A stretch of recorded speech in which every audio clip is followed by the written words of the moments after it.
on YouTube here.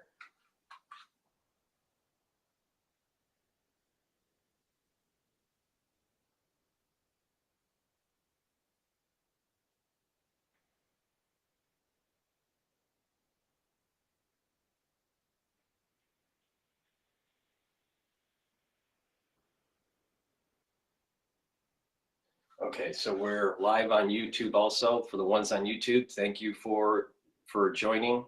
Again, this is episode 101.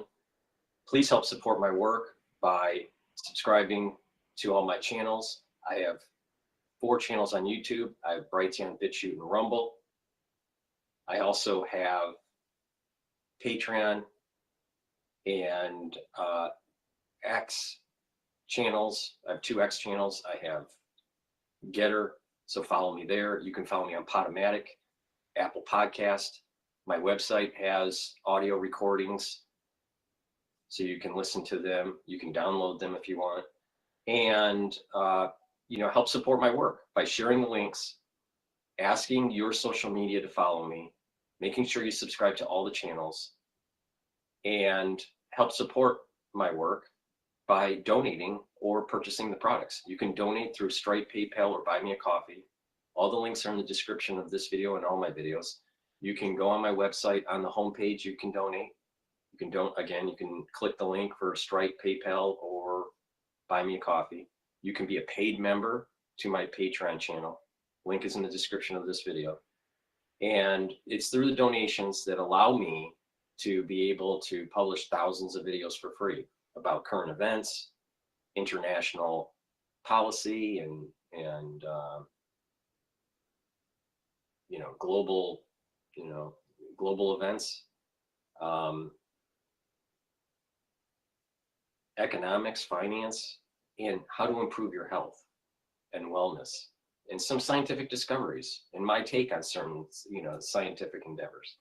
But please subscribe. Please help support my work. All right. There's certain things that I say that are censored on YouTube, and that's the reason why it's so important to subscribe to all my channels. Again, I have 4 channels on YouTube: Brighteon, Bitchute, and Rumble. We're live streaming on Rumble. We're live streaming on YouTube. I'm going to be setting up X Spaces for the call-in. Please join. This is supposed to be interactive. I'm going to be going to the different videos. Right now, there's commercial break on YouTube. So I'd like to just plug just a couple products before we start. Please go to my store, the-studio-reykjavik.com. Get the structural nano silver soaps. I have in stock right now the charcoal tea tree. Get a couple bars for your household. It's very high quality. So something that I use. It's way better than the chemical laden soaps that you would get at the grocery store. Please go to my store, the-studio-reykjavik.com. Get a few bars for your household. It's very high quality. Use discount 5, and you get $5 off. All right. With that said, let's go to Bloomberg. Markets have not opened up yet. The markets will be opening up in a little bit less than 30 minutes. Hey, on cloud, I still don't have a clue what it is. You're in the cloud, Tom, so you're in the cloud. So don't worry about it. Where are the data centers? They're all like, I'd say there's a lot in New Jersey. Really, the data centers in New Jersey? Data centers, they're everywhere, but apparently that's a bottleneck, getting these data centers. The constraint. Yeah, right that's now. what we hear from Microsoft and some others. I find it hilarious that that's a bad thing. You got to power those things. So how do you power them?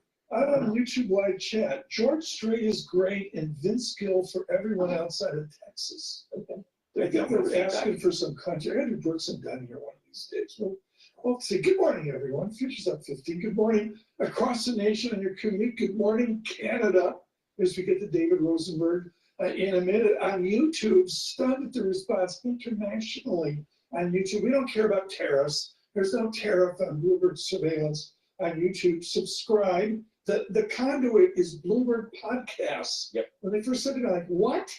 And now with Google mentioning podcasts 3 times in their conference call, It makes sense. It's a business. It's a real business. It's It's a a growth huge- business, and Bloomberg's all over it. Good morning. Thank you for signing up on Bloomberg Podcast. It builds up each and every day. Let's go to the Interactive Broker Studios, the Bloomberg Business Flash. Listen, Mateo.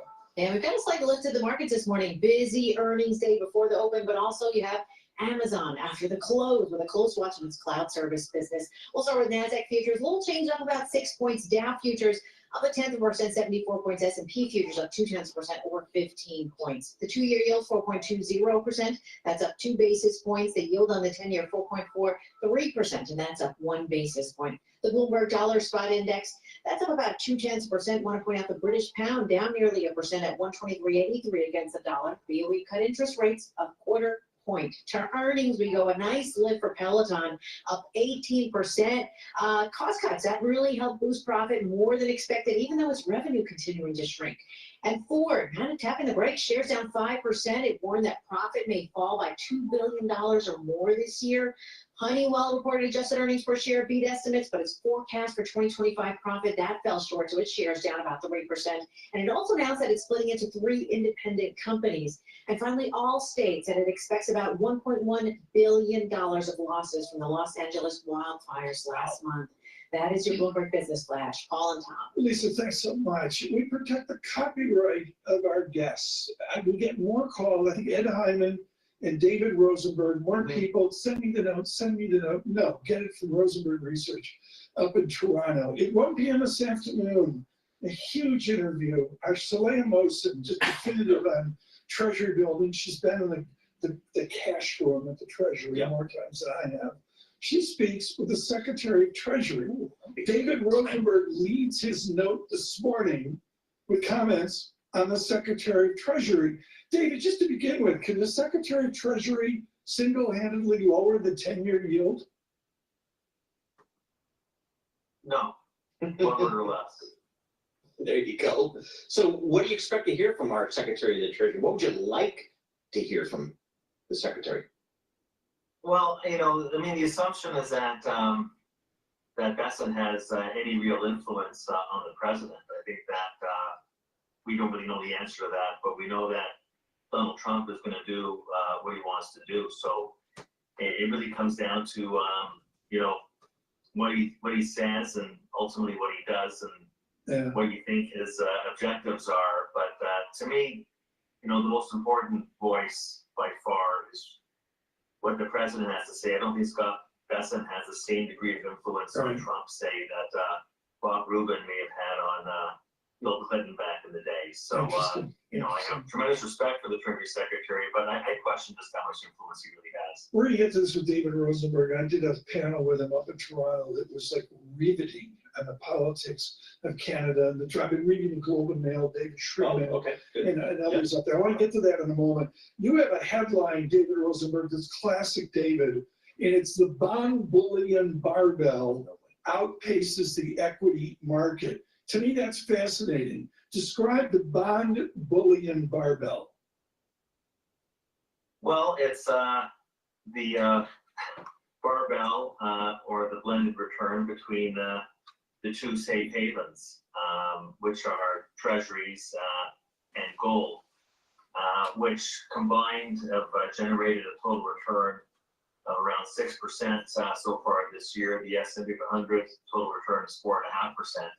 And just a reminder to people out there who have ice in their veins and the risk-on momentum trade that's dominating the headlines, that actually, when you look risk for reward, combined bonds and gold have actually been a better strategy year to date, still early on, than the equity market's been. So that was basically the message, is that if you're looking for alternatives, that particular strategy is actually a great stabilizer, not just a stabilizer, but also is adding alpha to your total portfolio. David, tomorrow here in the United States, we're going to get the non-farm payrolls here. What are you looking for? How do you think the Fed's going to kind of look at this data? Well, it's a great question. I mean, the question is not just about non-farm payrolls, but about just the data right now in general. How much influence are they going to have? Because the Fed has already laid down the gauntlet that nothing is happening in the first half of the year. And you remember, you go back a few months ago, we had a ton of rate cuts being priced in immediately. And that's not happening because of all the Trump uncertainty. So I'm not so sure that tomorrow's number is going to have a big influence on the Fed. Of course, you know, the markets will trade around it. We just had back-to-back months, you know, the new Powell inflation indicator is no longer, you know, the super core, you know, the CPI X energy, X shelter. It's the market-based core PC deflator, which he's discussed several times. And that metric has come in at 0.1% each of the past 2 months.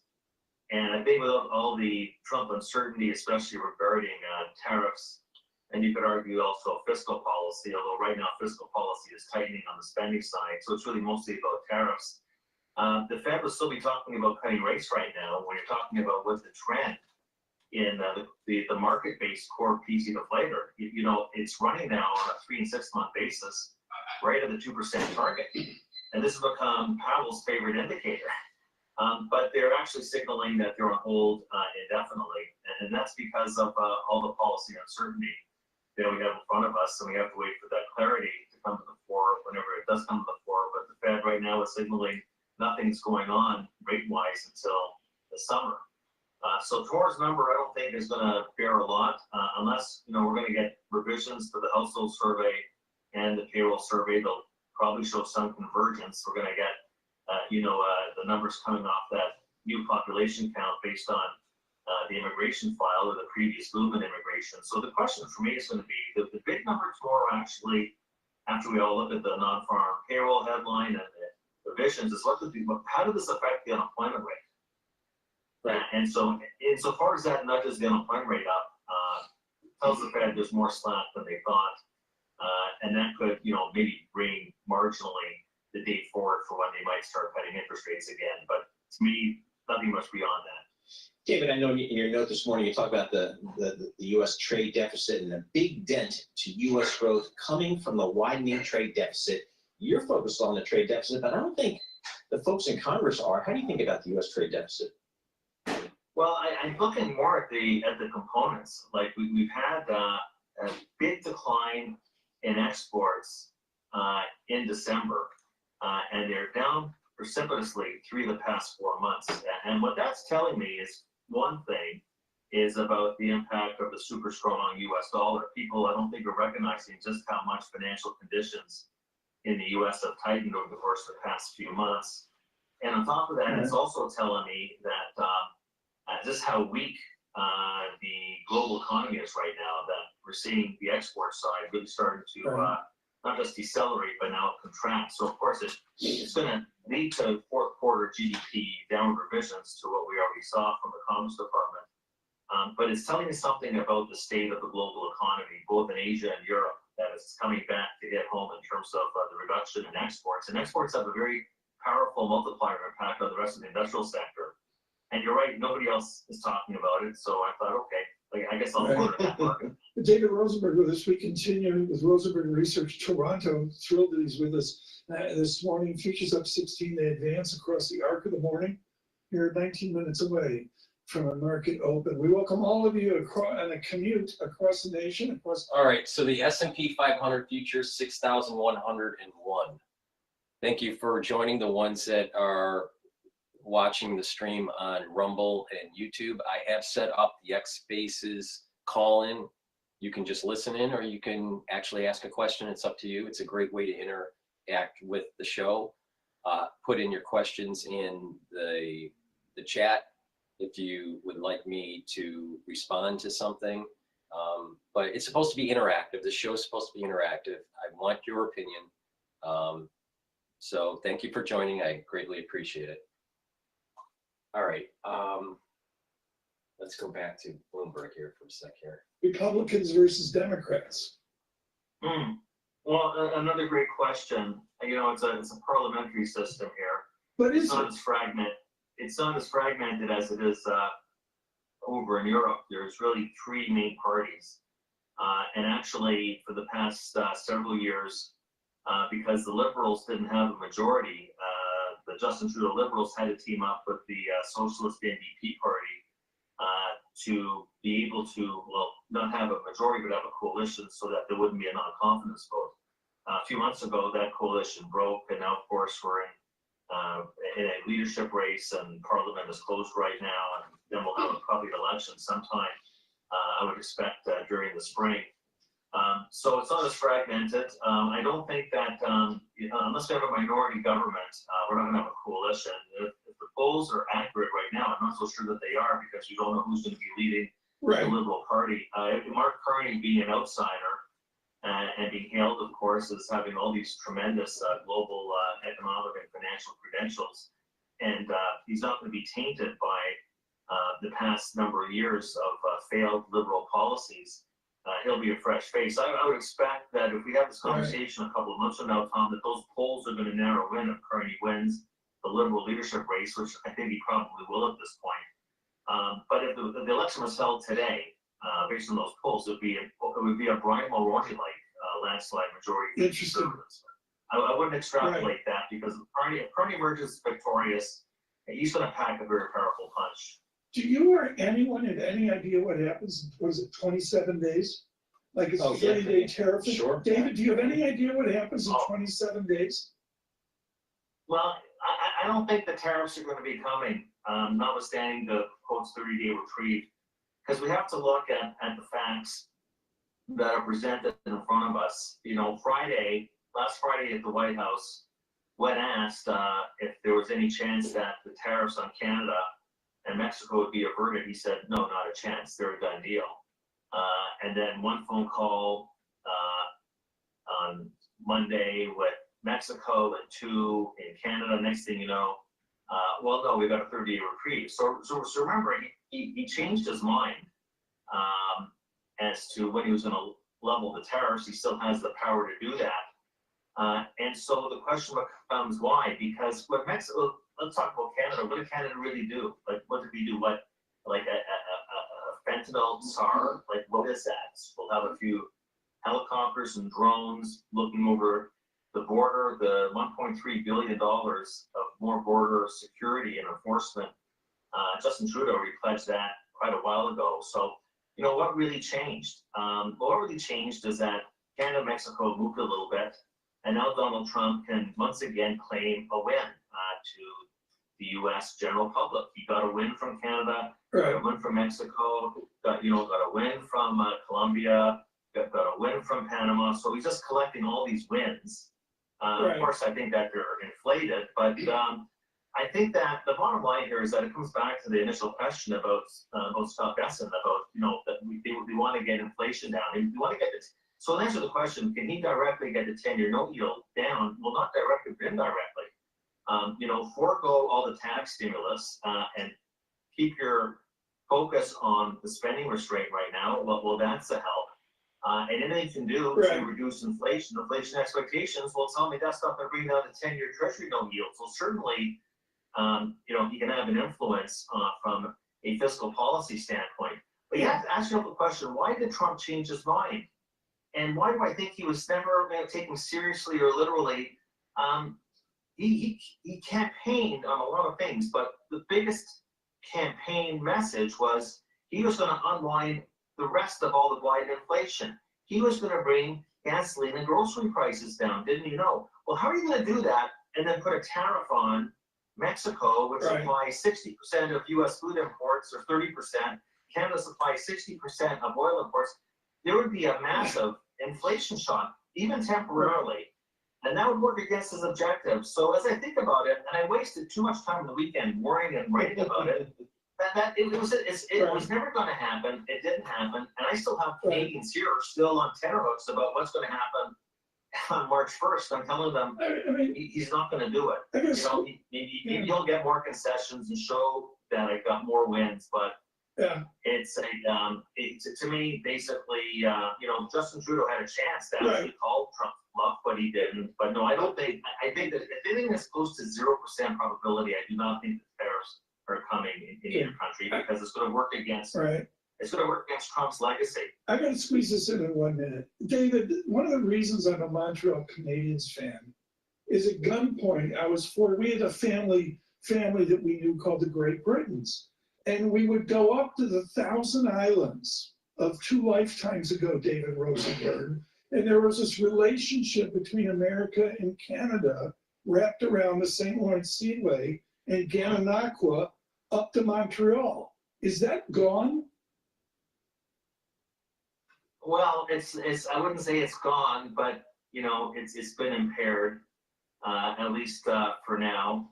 I really don't like the fact that you know, we're booing national anthems. I mean, this is more about, you know, half the U.S. population voted against Trump. Like, what are you booing against? It's really about the president. So boo the president. But the reality is that you know, politics will come, politics will go. I wouldn't, you know, extrapolate this into the future. But right now, I gotta say, Canadians, generally speaking, and of course I live in Toronto, they're feeling really hurt by what's happened. And the thing is that I don't think the tariffs are going through, but the die's been cast and the damage is done. By the way, Tom, not just here, but in the US too, because of the uncertainty that's being implemented into not just— I don't really care what the Canadians think. The reason why, our tool and die industry in the United States, especially in Detroit, was decimated because of NAFTA.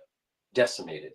And what it was transnational capitalists and big corporations that were playing the currency game because the Canadian dollar was cheaper than the US dollar. So tool and die makers in Detroit could not compete with the price pressure from Windsor, Canada. So I don't fucking care about Canada. Sorry, you decimated the tool and die industry, and that was in the late 90s. And then you had George Bush Jr.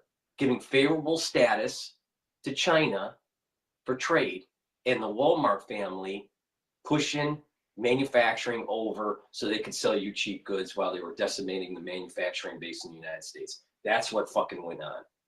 That's what happened from 1999 all the way to modern day.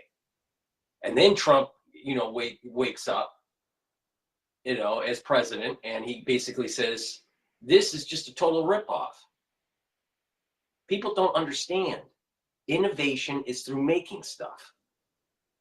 If you don't make stuff, you can't innovate. You can't innovate just through design. You gotta make stuff, because what happens is you learn the art of the product that you're making, not just the science of it. Because there's tolerances and there's processes that can move out of tolerance, and there's lots of things can happen in manufacturing. You got to make stuff, and then through making stuff, you learn on that you can improve the process here or there, or or reduce the time of assembly, or improve the part and make it more robust by working with the material, working with the subsystem or the system that's being made. All of that knowledge, all of that innovation is shipped over to another country. Stupid. That's absolutely stupid. The United States needs to make stuff. It's about localization, not globalization. Please go to my store, the-studio-reykjavik.com, and get the structural nano silver soap that I have. I have it in charcoal tea tree. Get a couple bars for your household. It's a very high quality product. I have partnered up with Rainbow Herbals, and we have these deodorants in peppermint and in citrus. These deodorants are for males and females. It's very high quality, has no aluminum, no baking soda, made from natural ingredients, and it's a dual purpose product.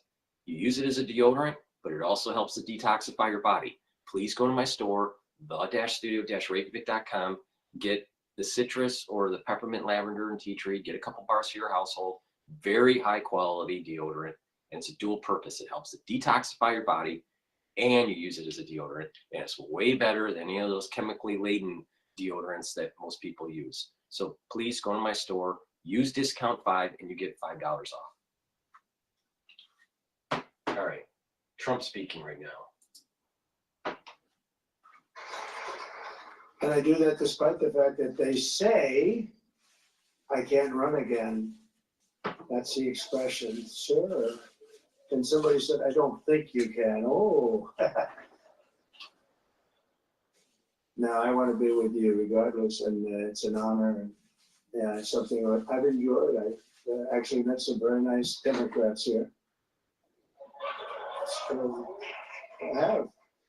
But this is a beautiful tradition that started with President Eisenhower in 1953, and I wouldn't miss it for the world. After 4 long years, really, they were very long, dark years, in my opinion. It's great to be back at the prayer breakfast, and I hope you all agree it's nice to once again have a president that shows up to the prayer breakfast.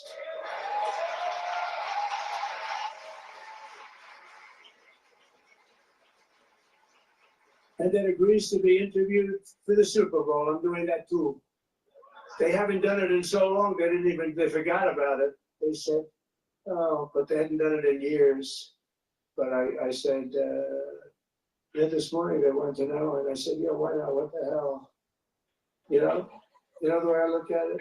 They ask you a question and you give them an answer. It's not that hard. But they didn't show up for years, so they were almost shocked when I said, yeah, I'll do it, why not? But I want to thank our great newly confirmed Secretary of the Interior, Doug Burgum, who's fantastic, by the way, for being here this morning. I don't know if, is he around? Where is he? Where is he? With the lights, I can't, there you are. You are a handsome devil. He's a good-looking guy. He's got an even better-looking wife, I can tell you that. But I want to thank you and Catherine for, you've been fantastic. I knew immediately, he was running in a group of people, and I spotted him immediately. I said, that guy's a winner. He didn't get the gravitas, because to get gravitas, you have to be controversial and in many cases, a horrible human being. You get a lot of gravitas that way, and he's a very good human being and very smart. But I said, he is really outstanding, and he's going to do a job with Chris Wright. Two of them, it's like a partnership with Interior and Energy. He's going to have more liquid gold coming out of the ground than anybody's ever seen before. We're going to drive the price down, and everything else is going to follow. So he's one of the really important people. He's a very, very, very great gentleman, was a fantastic governor, by the way, and really did, and sort of learned the oil business as a governor, because he made his money, made a lot of money, which I like. I like people that make money, because that means they can help us. And they always like me to put in really people that have failed. They want, please, sir, he's made too much money and he's become too successful. They want me to hire people that have totally failed to run Department of Energy. Somebody that lost all his life, I don't want to do, I just don't want to do it. I know it sounds nice, but I want to get somebody that was so successful, because we got to bring the country back, and him and Chris are going to be unbelievable. I really believe it. But I want to thank you very much for what you've gone through. He's gone through a lot too, but he was easily approved because he's an honest person. He gave a statement, they read it, they said thank you. But as well as our co-chairs, Representatives Ben Klein and Jonathan Jackson, thank you very much. Thank you very much. Thank you. Thank you, fellas. Hey. Congressman Eric Burleson and visiting dignitaries from more than 120 countries. From the very beginning of our republic, America has always been a nation founded by people of faith and strengthened by the power of prayer and united by four simple but very beautiful words: in God we trust.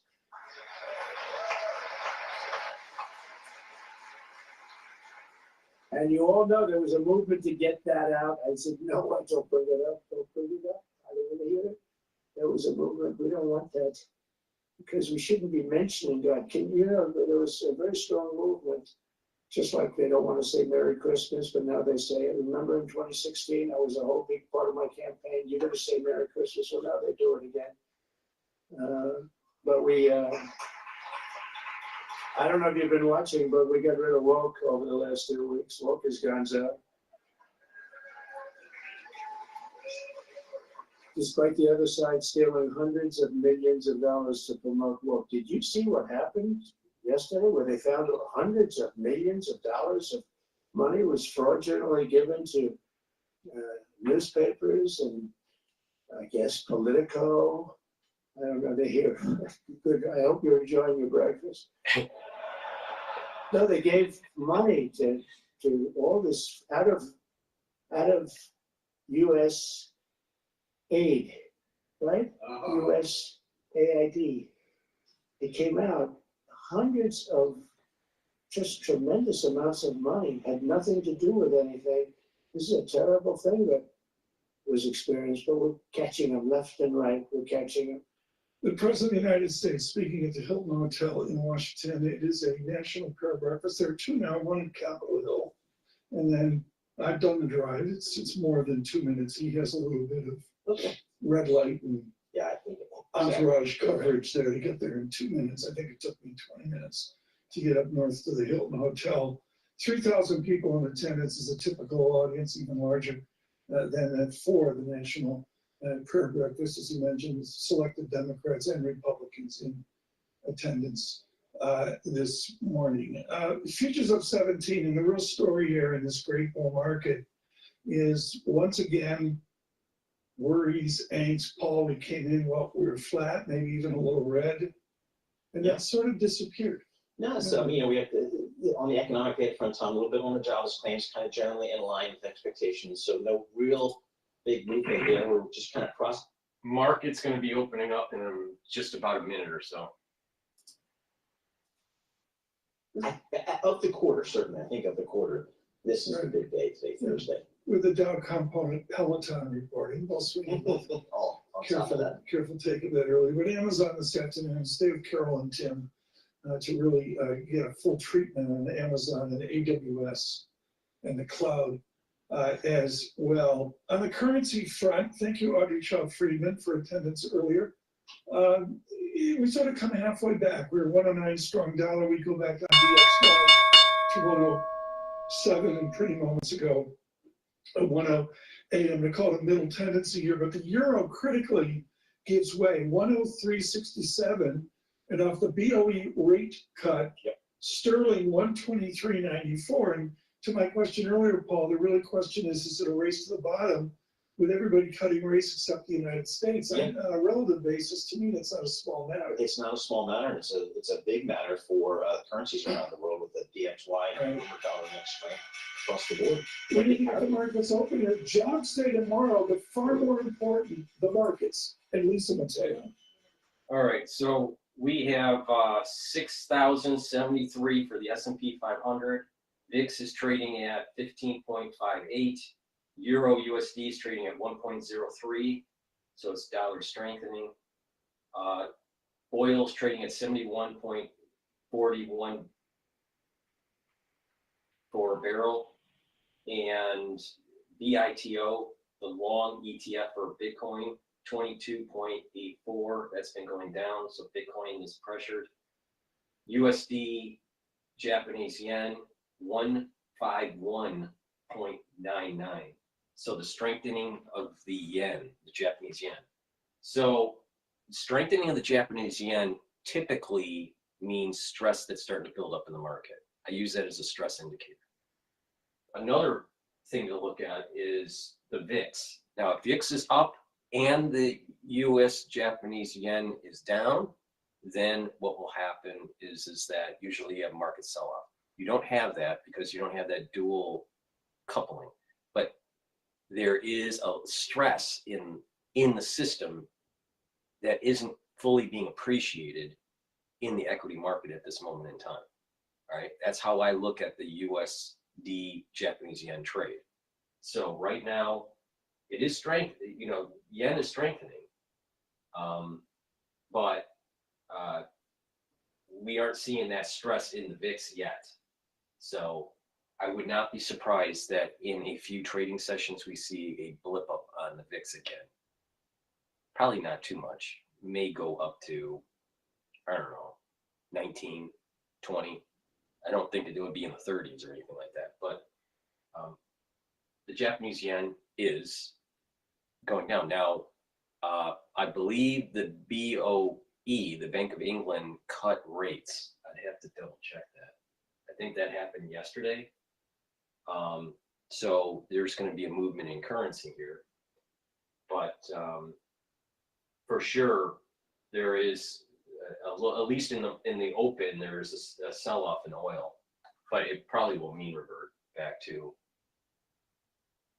average. The average I think is trading at around $72 a barrel. Disingenuous to think that volatility will just be calm for now because there's too many moving parts going on, whether it's bonds, whether it's foreign policy, et cetera. Is there an exuberance in leverage or margin or loans out of portfolios? People talk about a wealth effect out there. Part of a wealth effect is I can't lose, I can do margin. What do you see, and certainly within the confines of interactive brokers? If it's leveraged, people like it. So for example, NVIDIA is the #1 stock on our platform, as you would expect, but NVDL is among the most popular too, the double levered ETF. Same for TSLL. For example, NVDL a week ago Monday traded 90 million shares. That's kind of crazy when you think about it. TQQQ often is more popular than QQQ because again, why not? If you like it, why not triple up Can on I it? ask we're running out of time here, but one question of the day. If I buy the double leveraged NVIDIA and I buy it on margin, is it then the double leveraged NVIDIA? In theory, some of the I don't know the specifics on margin. Some of them are not as marginable as an individual stock. So I don't know that. I don't know the specifics. Yeah. Lisa, do you want to chime in here? Your kids are on the couch. They're on the couch trading now. They're No. trading interactive brokers on the couch. Just 20 seconds. You mentioned ETFs. How much your clients are they all in on ETFs? No, I mean, for example, we do see them buy like VOO. When they buy VOO to hold, they trade SPY to trade. There's a lot of trade. We have trading very trading oriented customers. Steve, we got to run. It's too important. The Dow equivalent's up 24%. Peloton, did you see this comment? Sure, absolutely. Steve, do you use Peloton? I do not. I do not either. Power user. I mean, it's but this is the stock. It's just been brutally underperforming. But it's up 25% here today, Tom, just on some signs of life out there. I'm just imagining double leveraged Peloton. Oh, yeah. That means you like that means you Peloton. Peloton is a poorly managed company. Please go to my store, the-studio-reykjavik.com. Get the magnesium and zinc. This is very important to boost up your immune system. Take it every day. If you're not feeling well because of the cold season, take a double dose. Take one in the morning, take one in the evening. Make sure you drink it with filtered water. Please go to my store, get the magnesium and zinc. Very important to boost up your immune system. Use discount 5. Vitamin C with magnesium boosts up your immune system. You can couple this with the magnesium and zinc. Great way to boost up your immune system. Drink it with filtered water. Vitamin C also helps with not just your immune system and soaking up free radicals, but also improves your skin. If you're not feeling well during the cold season, take a double dose. Make sure you drink it with filtered water because it's water soluble. So please go to my store, the-studio-reykjavik.com. Make sure you use discount 5, all caps, discount, and then the number 5. All right, let's drop into the prayer breakfast speech by Trump. Well, brave families whose loved ones were taken hostage during the October 7th horrible attack 16 months ago. And I know I speak for everyone here today when I say that we're keeping you in our hearts and our prayers. And please stand if you are one of the people who have been so greatly affected. Please stand. Thank you.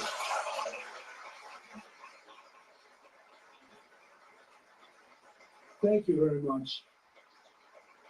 Well, they're coming in, more coming in today. They're coming in, it's a very traumatic situation, very tough, as the people know. They're here with us, but they're coming in. And I made a statement, I meant it totally, that if they're not home by the time I get into office, all hell will break loose in the Middle East. And I think they respected that statement, so we'll see. But we have more hostages to come, and we hope they live up to their word. And I have to say, who knows if that's going to happen? But one way or another, it's going to work out. It's going to all work out. As president, I will not rest until every remaining hostage has been returned to their families. So thank you all for being here. Appreciate it. Also with us is an incredible survivor of October 7th. What a horrible day that was. That would have never happened. Iran was broke. They had no money to pay to Hamas or Hezbollah. They were stone cold broke. And when I left, they started selling their oil again. They took the sanctions off. They did everything wrong. I mean, I'd like to say the opposite of that. I would much prefer saying the opposite, but they did everything wrong. That includes with Russia and Ukraine. That should have never happened also. All those millions of kids, you know, the soldiers are just being decimated. The two countries, probably 800,000 Russians, 600, 700,000 Ukrainians, young people, just laying on a battlefield dead. It's a horrible situation going on over there. We're working very hard, and I think making progress to stop it. Also with us is an incredible survivor of October 7th who was held captive by Hamas for more than 8 months. Noah Agramani was the music festival. She was at the music festival and attacked on that terrible day. Where are you? Where are you? Thank you very much. Thank you. Thank you very much.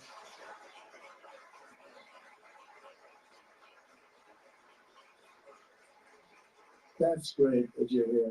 I watch you on television. Okay, I'm going to go to Fox News. They published about 5 hours ago about the Department of Education has been abject failure.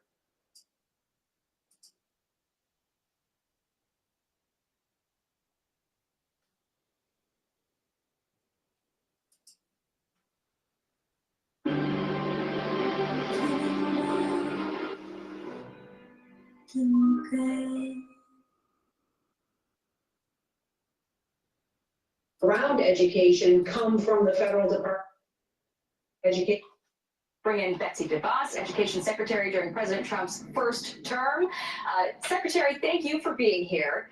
I want to just read a piece of what you wrote for us to get us started. You write, we must make meaningful change to put students first. Our economic security, national security, innovation edge, and way of life hang in the balance. American cannot continue to lead the world if its rising generation can't even read, let alone excel in math and science. You were looking at the nation's report card as sort of the basis for what you said. Outline for us what the explanation is there. Well, absolutely. We know that the department has been an abject failure at its mission, and that was underscored with the most recent nation's report card results, showing that fully 70% of 8th graders and 4th graders can't even read at grade level. If you can't read, you can't learn. And the Department of Education's results have been dismal over the 45 years it's been in existence. It was founded to close achievement gaps. The achievement gaps have only widened since its founding in 1979. It's time for a full reset. President Trump is absolutely right with calling for dismantling it, and I hope that Congress will go along. It's very interesting that, okay, DeVos is, saying, okay, America can't, lead if next generation can't read. All right, well, it's true. There was a TikTok video that I saw that was posted on my X feed. It's, I guess they're a millennial, or younger. I'm not even sure what generation that is. I'm lost track. Alpha, I guess it is. But the thing is, it's someone that just finished college. They're 20 years old. All right. They're in corporate now, first job. And she's saying that she doesn't know how to spell because ever since she was in school, she had spell check on her laptop. Kids can't even do cursive writing anymore. there are some serious skills that are being lost with this younger generation. Now, I think that these skills are important. Other people may think that, well, you know, the human race is evolving and maybe we don't need to be able to write anymore. Maybe with brain interfaces that will just think into the computer. But there's dexterity things that happen with writing or with playing music. You can ask AI to create music now, but there's something about becoming a master at something, you know, like the violin or the piano, or to write, you know, a novel. I mean, that takes skill, but we're just outsourcing it to an AI, just like how we outsourced after NAFTA manufacturing. And don't be surprised that people forget how to make stuff if you outsource it. Well, we're outsourcing our intellect. Dangerous, extremely dangerous. Because what happens is now you have a society that can be easily taken advantage of. Who's the master? Who's the puppet? Who has the strings? These are things that are just starting to happen. Now, so it's not just a Department of Education failing, but we have technology that's perpetuated from Wall Street because you can make lots of money on investing in these types of AI technologies, where you're going to have a society that becomes dumber and dumber and dumber, less productive, less innovative, and it's going to have to outsource its intellect. So the canary in the coal mine was outsource to manufacturing. Oh, manufacturing is a dirty thing. Manufacturing, you know, isn't glamorous like working in an office, a shiny office in New York. But the society has lost the ability to make stuff. The society doesn't understand, how do you make that thing? We just keep on outsourcing. Well, we've outsourced our intellect now to the AI. So that means that a big part of the population is not going to be able to think for themselves. Now, the ones that use AI as a tool for research to do lit reviews quicker, that means that they can produce more research. But it's going to get to the point that the AI is even doing the analysis. AI now, you can feed data sets into AI and it will give you an understanding of what some of the correlations and some of the conclusions can be from the actual data. Run the statistics, give you statistical significance or not. So now you don't even need a researcher, because the AI can be the researcher. This is dangerous. This is extremely dangerous, because the same problems that we saw with NAFTA in shipping capability to other countries, in time, the country that shipped the jobs loses economic and design and innovative prowess. So when we outsource our intellect to AI, then what happens is that we end up getting dumber and dumber and dumber. But the puppet masters will keep on making more and more and more money.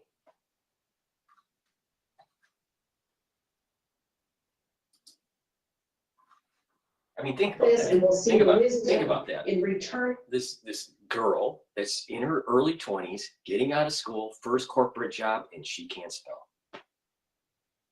I don't know what school she went to, but this is a problem. This is a big problem.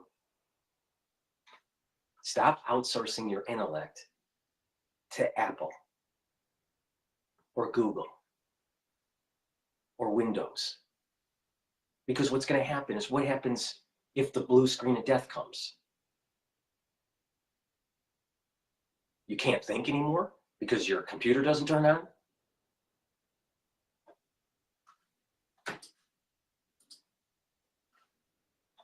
the power, the control back to the states, and importantly, back to families and parents at the most local level.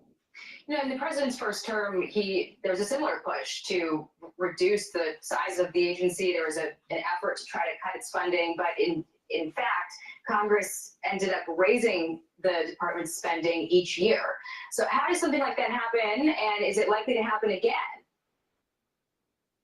Well, we tried very hard to scale back what the department did, the intrusion that it had into the lives of families, and importantly in state policy making. But since then we had COVID, and Americans' eyes were open to just what an abject failure this federal agency has been at its mission. She's bringing up a good point. COVID opened up because the students were at home doing the Zoom. And the term that they have at Harvard, maybe at other schools, is the Zoomers. Those are the students that were through that COVID era where they had to Zoom into school. All right, so those are the Zoomers. Okay. But okay, so these Zoomers, the parents had an ability to see into what's going on with these crazy Department of Education policies and the way their local school was being run. Now, most children in the United States go to public school. Now, some have the wherewithal to go to private school, either because of scholarship or because the parents, can afford it. Now, typically, a private school is better education than a public school. In the aggregate, when you look at the averages. Now, some public schools are really, really good, but in the average, most public schools suck. All right. Now, some private schools suck too, but a lot of them don't. Right. But you're paying, $50,000, to $70,000 a year for the student, especially in high school. So the point I'm making is that during the COVID years, the parents were able to see the failure of the Department of Education. They were doing things and they were programming these students to think a certain way, promoting certain agendas. So the parents that are not woke, all right, not ultra liberal, the parents get upset. But there's another added problem with the whole COVID era with these Zoomers, and that is too much electronics, not enough interaction with students in the real world. So there's a detachment. A lot of Zoomers have a problem talking to people in the real world, eye-to-eye contact. Some psychologists have, noticed this, that when people start getting out of shelter in place, individuals that focused a lot on Zoom for communication, either for school or for work, they couldn't talk to someone face to face looking in the eyes. They had to look down. They were looking down or looking away. So they didn't talk eye to eye. So even communication started to affect, even just a short period of time during this shelter in place, it affected the psychology of talking face to face for students and for adults. And then there was researchers that have said that the IQs of students have gone down through the COVID years, that they don't know this. They're not reading, writing, or their mathematical ability is lower during these years compared to prior years. So the education, not just the Department of Education pre-COVID was abysmal, but it also has created the failure of the educational process on top of the shelter in place led to further decline in academic performance of these students. That means that we have a society, the Zoomers, a lot of them suck. They don't know stuff. Now, does that mean that they can't backfill and get up to par? Well, they can with hard work, but with knowledge, it's compounding, especially when you're in school. So if you suck early, you're losing that compound interest to be able to really excel. Now, it's not impossible to reverse course, but it's hard for the students, especially if they're having problems reading and writing. It's a big issue. So it's beyond just the Department of Education.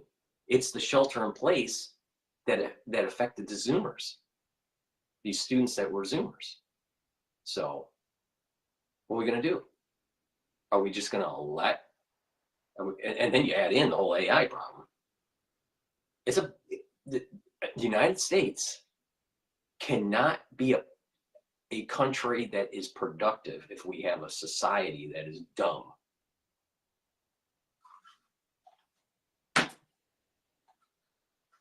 In firsthand how the heavy hand of the federal government has precluded kids from their learning, even in spite of spending another $190 billion extra to bring kids up to speed because of COVID learning losses. Though not only have those learning losses accelerated since COVID, but they were well on the way in the wrong direction before COVID even came about. So people's eyes were open. This is a moment of opportunity, and the public is demanding change. Do you think Congress's eyes were open, though? Because the agency was obviously created by Congress, its spending is ordered by Congress. You would need Congress to get across some of the changes that the president wants to make. Do you see Congress following through with this? And if not, what can be done without Congress? Well, I'm very hopeful that Congress will take all of this very seriously. But shy of Congress actually dismantling and shutting down the department, one of the most important ways to get power back to a more local level is to simply take the funds appropriated by Congress and block grant them back to the states. Take all of the bureaucrats in Washington out of the equation and let states put the policies together that are going to work best for the students at that level and at the local level. And importantly, it's supporting universal school choice, education freedom, so that families can make those decisions. You start there, and then the other parts of the department, what it does, can easily be handled by other agencies. Do you think that there would need to be a sweetener for people who are going to oppose this? You know, the fact that some schools rely on federal money, especially low-income schools, special education programs. Would you have to make sure that that's taken care of, is what you're saying? Well, the reality is that the federal government only supplies about 10% of all education funding, and yet the regulations and all of the red tape around education come from the federal Department of Education. So there are many teachers, administrators at the local and state level that would welcome the opportunity to have more freedom to answer the needs of students directly, rather than having the heavy hand from the federal bureaucracy, a department created as a payoff to the teachers' unions by Jimmy Carter. It is nothing but a political organization that has adult interests in mind, not children's interests. And we They want see more. it in the Exactly. results. They want more funding. They want more funding so the teachers get paid more, which some teachers should be paid more. Protect their pension, fund their pension, have more, vacation days or whatever, and not be accountable to the actual performance of the student. That's what the teachers union's all about. They don't really care about the student. If they cared about the student, then why aren't the students performing better? Now, part of it is a behavioral issue because of the way they were raised at home. Another part of the issue is that we got a bunch of woke teachers in elementary school that wants to say that Orange Man is bad instead of making sure that Johnny knows how to do mathematics. Kids need better, and this is the time to make those changes. President Trump and Linda McMahon can get it done. We'll see if Linda McMahon can follow through with the president's desire that she put herself out of a job. Former Education Secretary Betsy DeVos, thank you for being here. Appreciate it. Thanks for the opportunity. All right. right. Please go to my store, the-studio-reykjavik.com, and get the Max 14 or the Max 35. Take this every day.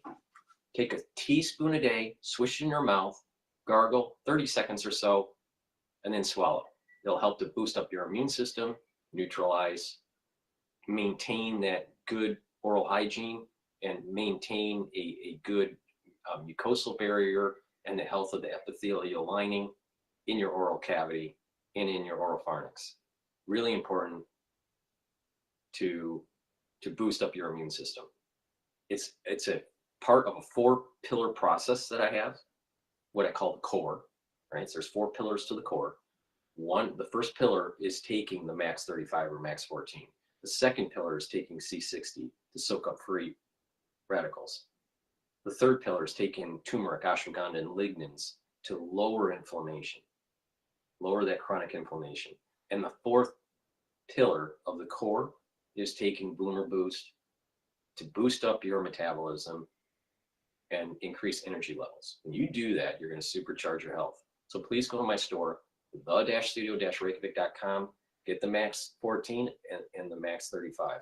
I take it every day, take a teaspoon a day. If you're not feeling well because of the cold season, take a tablespoon or 2 a day.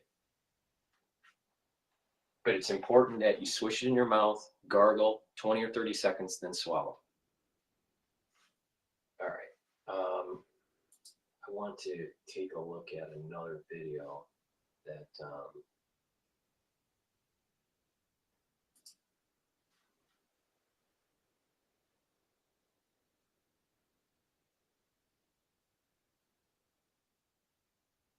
all right, this is MSNBC, where Bill Gates defends U.S. aid.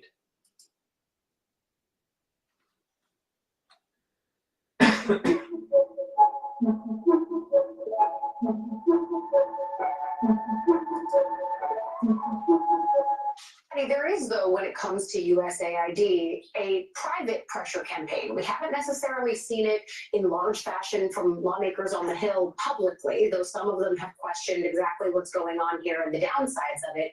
But even Bill Gates told our colleague Savannah Guthrie last night in an interview that he spent time at the White House yesterday. He talked for a brief time with Trump, talked for a long while with Chief of Staff Susie Wiles, and made the case to them in part that what they're doing, dismantling USAID, has very negative ramifications. I had another former Trump appointee who served in the first administration in the State Department coming on and saying, I spent my life works at PEPFAR. I've spent my life working within U.S. agencies like this one. This is life or death stakes here when you talk about toying with and potentially ripping apart USAID. So it's not like the pushback isn't there, but do you think it would work? I think it needs to be sustained. It reminds me a little bit of the kind of 1990s in the war in Bosnia, when you had night after night, you had reporters in Sarajevo reporting back what was happening, and finally Bill Clinton got involved and we had the Dayton Accords and something happened. Now, if you had a pressure campaign, I was watching CBS News actually last night at the risk of naming a competitor, and there was a fantastic report from Sudan with literally starving children taking food from USAID pouches. The USAID has been fantastic at advertising the fact that it's American. So whenever you see those big sacks, they have USAID written on it for a reason. It is the soft power. Now, I think if there was a campaign, a sustained media campaign showing these children, this tiny baby was literally there drinking from a USAID bottle. That child won't survive if it doesn't get that USAID aid. I don't think Americans are appreciating yet what the impact of this cut will have. But if they start to see that, Americans won't like it. And I think President Trump could be susceptible to that public pressure campaign. But I look at Elon Musk and the glee with which he is destroying this agency. I'm calling them worms, calling them evil, calling them vicious, and saying he sent the agency to the wood chipper. I mean, he's reveling in getting rid of this agency. So Trump is kind of is there enough of a public pressure campaign that highlights the good work that USAID does for people, but also for Americans, against this move of these must all be woke liberals, we have to get rid of them? There's a lot of corruption. It's tied to the CIA. But I'm sure they do good work. It's not like it's all bad.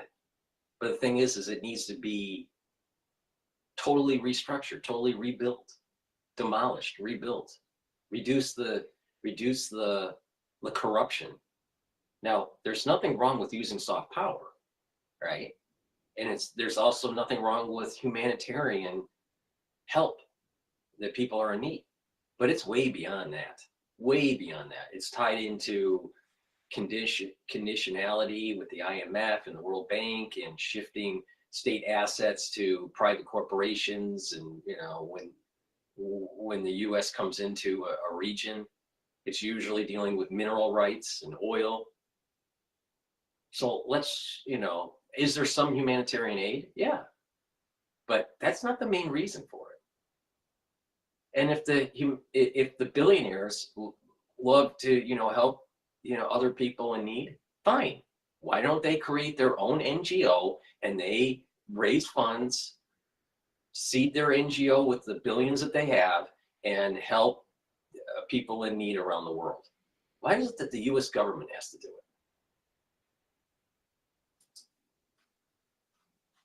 There really is something so horrifying about a child starving in This Sudan. guy is such a clown, man. Joe and Mika. Joe and Mika. What a clown. Being far more likely to starve to death because the world's richest man is going around calling people that are administering that aid worms. And let me explain this again for those who have ears to hear. David Ignatius, when the United States provides aid, yes, we provide aid. I want Because some Joe of us believe- and Mika, especially Mika, because Brzezinski was all about power of the chessboard, right? I believe that was the name of his book. And using soft power and all this stuff, all right? And using the levers and technocracy and all this stuff. So Mika is, you know, her father, Brzezinski, was national security advisor to Carter. All right. Now, guess what? There's a lot of corruption going on with US AID. Lots. Why don't we talk about that? Why don't we talk about the alignment with the CIA? Mika and Joe. Why don't we just stop with the emotional fallacy? Because I guess everyone that listens to, you know, most of the crowd that listens to MSNBC as it's declining seems to just, you know, get on the bandwagon of emotional fallacies. People are in need. People are starving. But guess what? A big part of this economic disparity is because of the 0.1 or 0.01% of the population that has almost all the wealth. It shouldn't be the government's, the United States government's responsibility to evening out these disparities. Maybe these billionaires should be realizing they made too much money. Maybe they need to somehow rectify the social inequality, the economic inequality. Why is it the US government? Why does the US government have to do this? Oh, you got a lobbying group that tells the president, that tells US AID to do something because that lobbying group wants the mineral rights of the country that needs the aid. That's what it's all about. That's what it is all about. But they want you to believe that's about starving children. No. It's not about starving children. What it really is about is wealth transfer and mineral rights and conditionality. Almost always when the IMF and the World Bank come in, there is some sort of big corporation that is making money.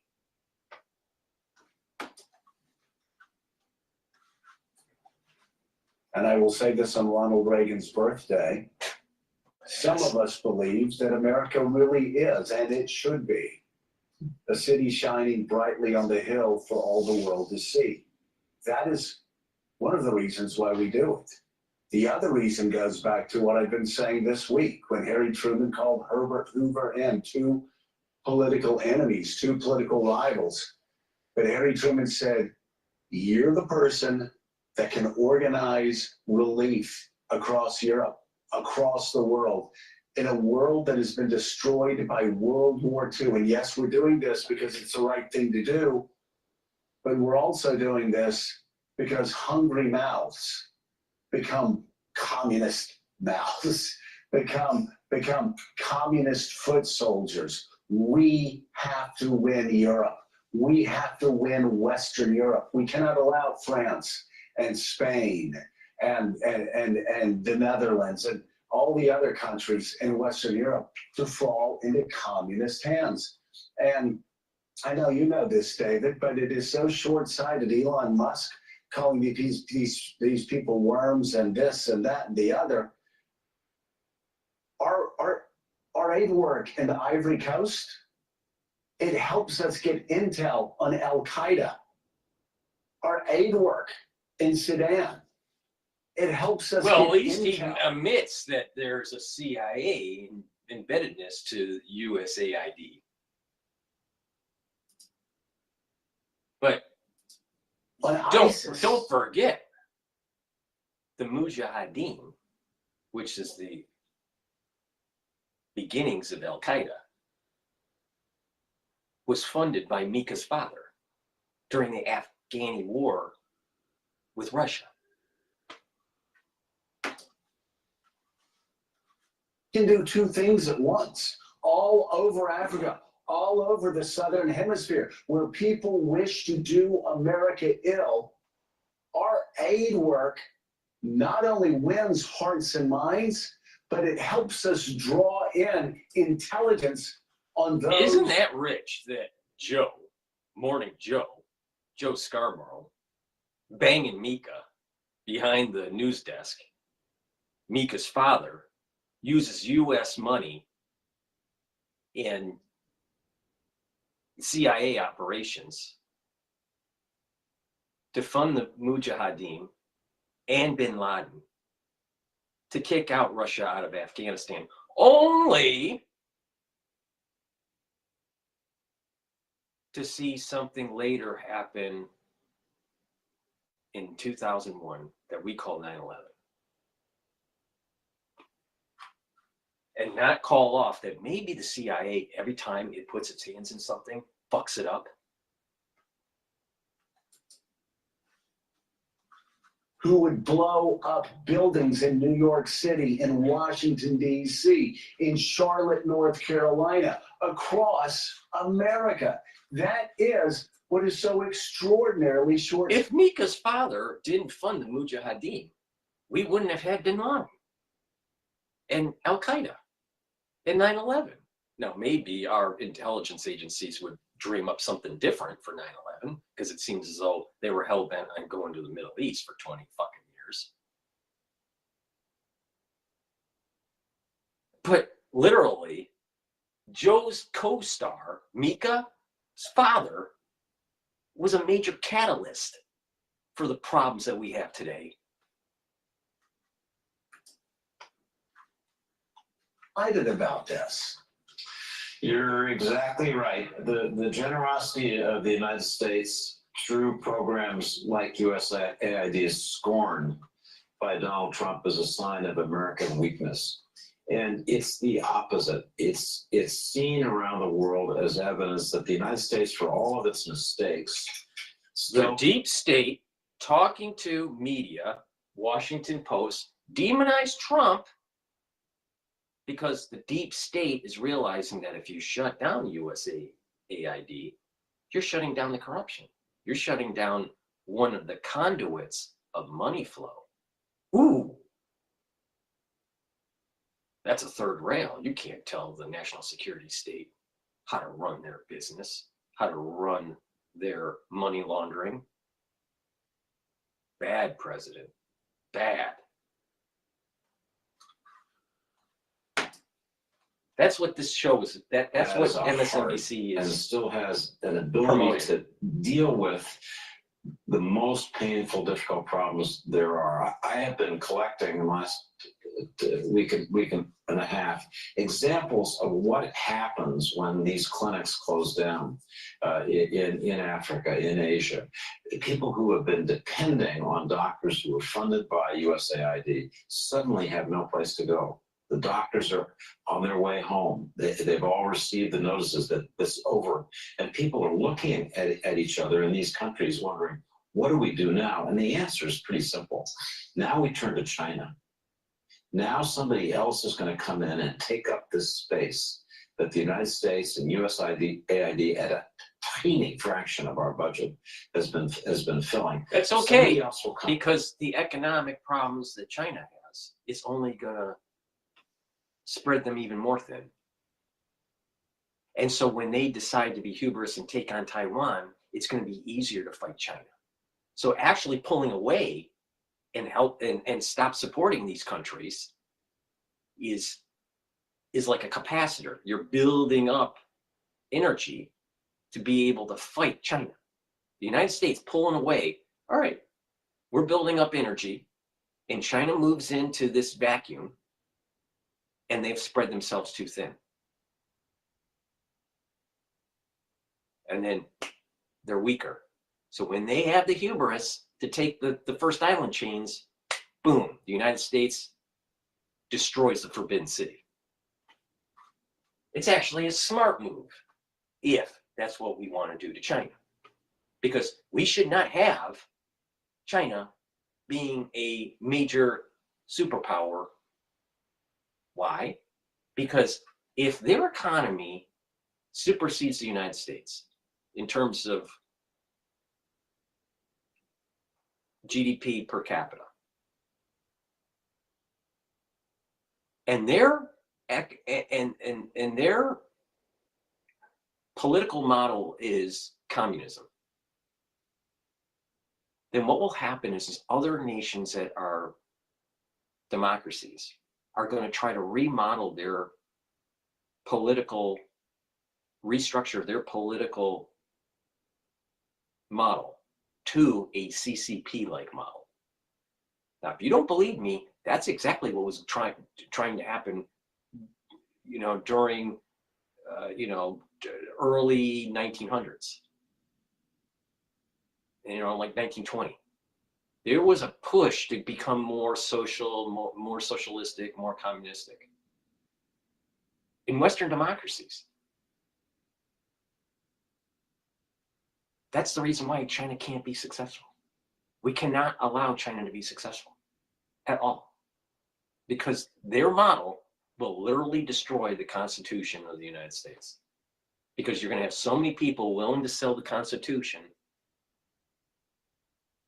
off of the false pretenses that the CCP political economic model is better than a constitutional republic and capitalist model.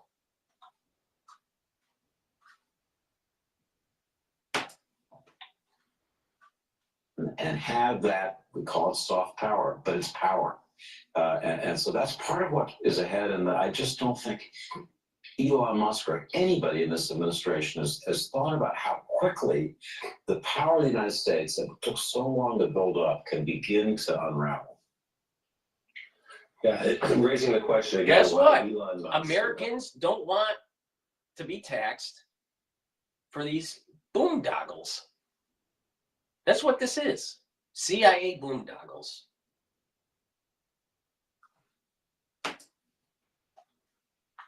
Elected billionaire from South Africa is making these decisions. He has called USAID a criminal organization that needs to die. We should remind our viewers, if this really were about efficiency, he wouldn't be going after USAID. A $40 billion annual budget for USAID represents less than 1% of the federal budget here in the United States. So every single dollar that's wasted needs to be pulled back. It doesn't matter if it's a small part of the budget. If there's, out of the 40 billion, there's, let's say, 25 billion of corruption, guess what? Too much corruption. That's more than 50%. Too much corruption, destroy the program. That's the issue.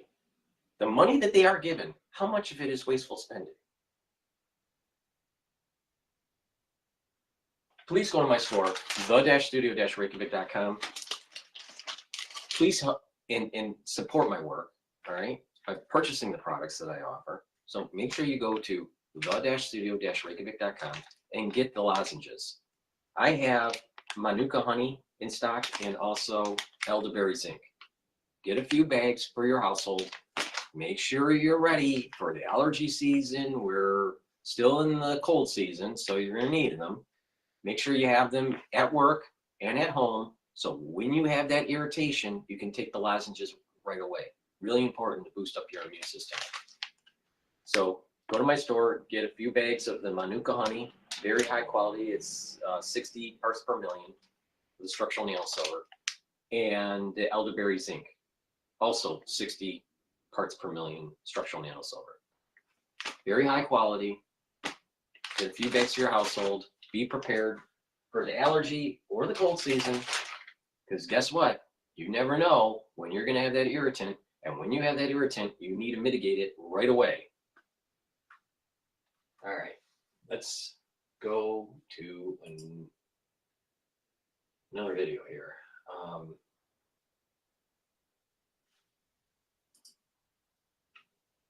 Okay. Cash Jordan just. There is, though, when it comes to USAID, a private pressure campaign. Cash Jordan just released a video 40 minutes ago, so let's play that. Because, you know, New York City is doomed.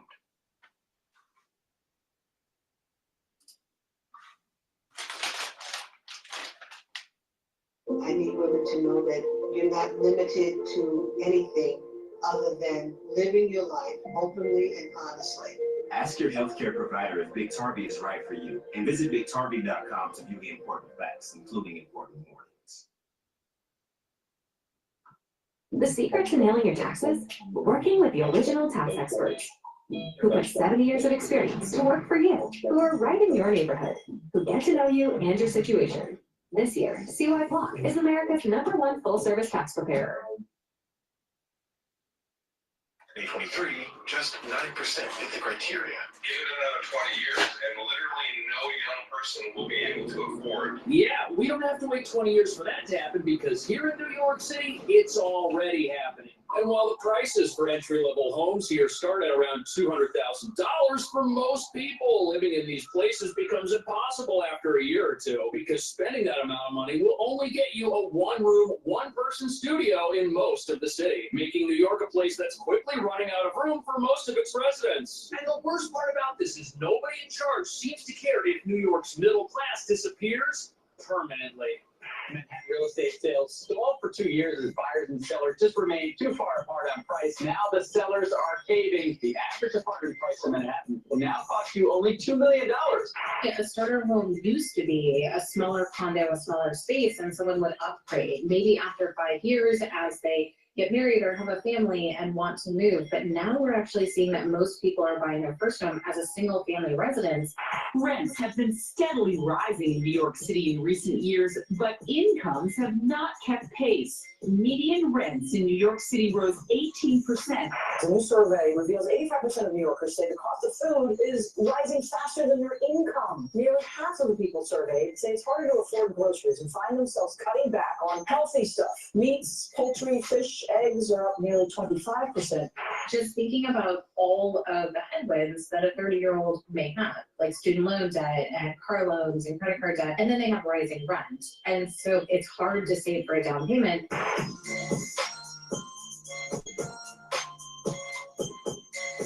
So if you thought homes in America were overpriced, here it's newsworthy when something hits the market for under $1 million. And what nobody's talking about is this unaffordability crisis. It's only going to get worse in New York, because it's not just the home prices here that are forcing average people to leave the city. Literally everything in the city that has a dollar sign on it costs more here than it does anywhere else. Want milk? That'll cost you almost $10 a gallon. Deodorant? Get ready to fork over $20 to not smell like the rest of the city. Speaking of smells, if you're brave enough to take the subway to work in the morning and put your life on the line, that'll cost you almost $3. All all to work for a paycheck that in most cases will not cover your rent. Something 1 out of every 3 New Yorkers spend half their income on every single month, leaving folks with very few opportunities to save anything, let alone buy a place and build wealth. Something the middle class in America has traditionally done through home ownership. You start working, buy a home, and it builds equity, increases in value, and serves as your primary residence. At least that's how things are supposed to work. But here, that home you bought, it's a 1-room apartment for 1 person only. And it could technically be a primary residence, but if you get married and your life expands in any way, you'll be forced to move out of that place faster than you can say eviction, which is essentially what's happening to New York City's working class. They're being evicted from this city by a series of economic factors that none of our wealthy progressive elites think are actually a big deal. High apartment prices, who cares about that when you've got a job? So just remember, all this aid and all these weapons and all these, boondoggles cost money, and we finance the debt that leads to inflationary pressures. So people's real wealth, real income, real ability to survive in the United States goes down. The ability goes down because of this inflationary pressure of spending things for our soft power. Now, Joe and Mika don't care because they're already millionaires. But the thing is, most of America is not. And so you need to have policies that stop the wasteful spending. Because if you stop the wasteful spending, you actually reduce the need for federal income taxes. And when you reduce that, then more people will have money in their pocket and more people will be able to afford the goods and the services that they need for their life. But you have rich people telling you, we need to dish out $40 billion for this and $100 billion for that. And Zelensky, how much money do you need to keep on the war effort in Ukraine? Billions and billions and billions and billions. Billions here, trillions there. Who's counting? The Pentagon can't even do an audit. Remember? It was, right before 9/11 when the Secretary of Defense, Rumsfeld, said that it was September 10th, where the Pentagon couldn't find the missing money from their budget. The Pentagon can't pass an audit. Why? Why? Because people are on the take. Plus there's black operations and blah, blah, blah. But it's money that we can't afford.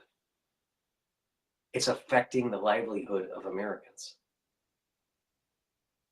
Now, New York is the canary in the coal mine, but this inflationary pressure is all over the country. It's just exacerbated in New York. So no, stop the wasteful spending. Bring down our federal income tax. Thousands in income, which you can use to buy the overpriced eggs at our supermarkets without batting an eye. And if you have no desire to ever build a family or expand your life, living in a 1-room apartment isn't a big deal either, and you won't need that $800,000 2-bedroom we just saw a news article about. And as you're about to see, anybody who wants to own something that's bigger than a tiny shoebox apartment here, they're gonna need a way to get filthy rich.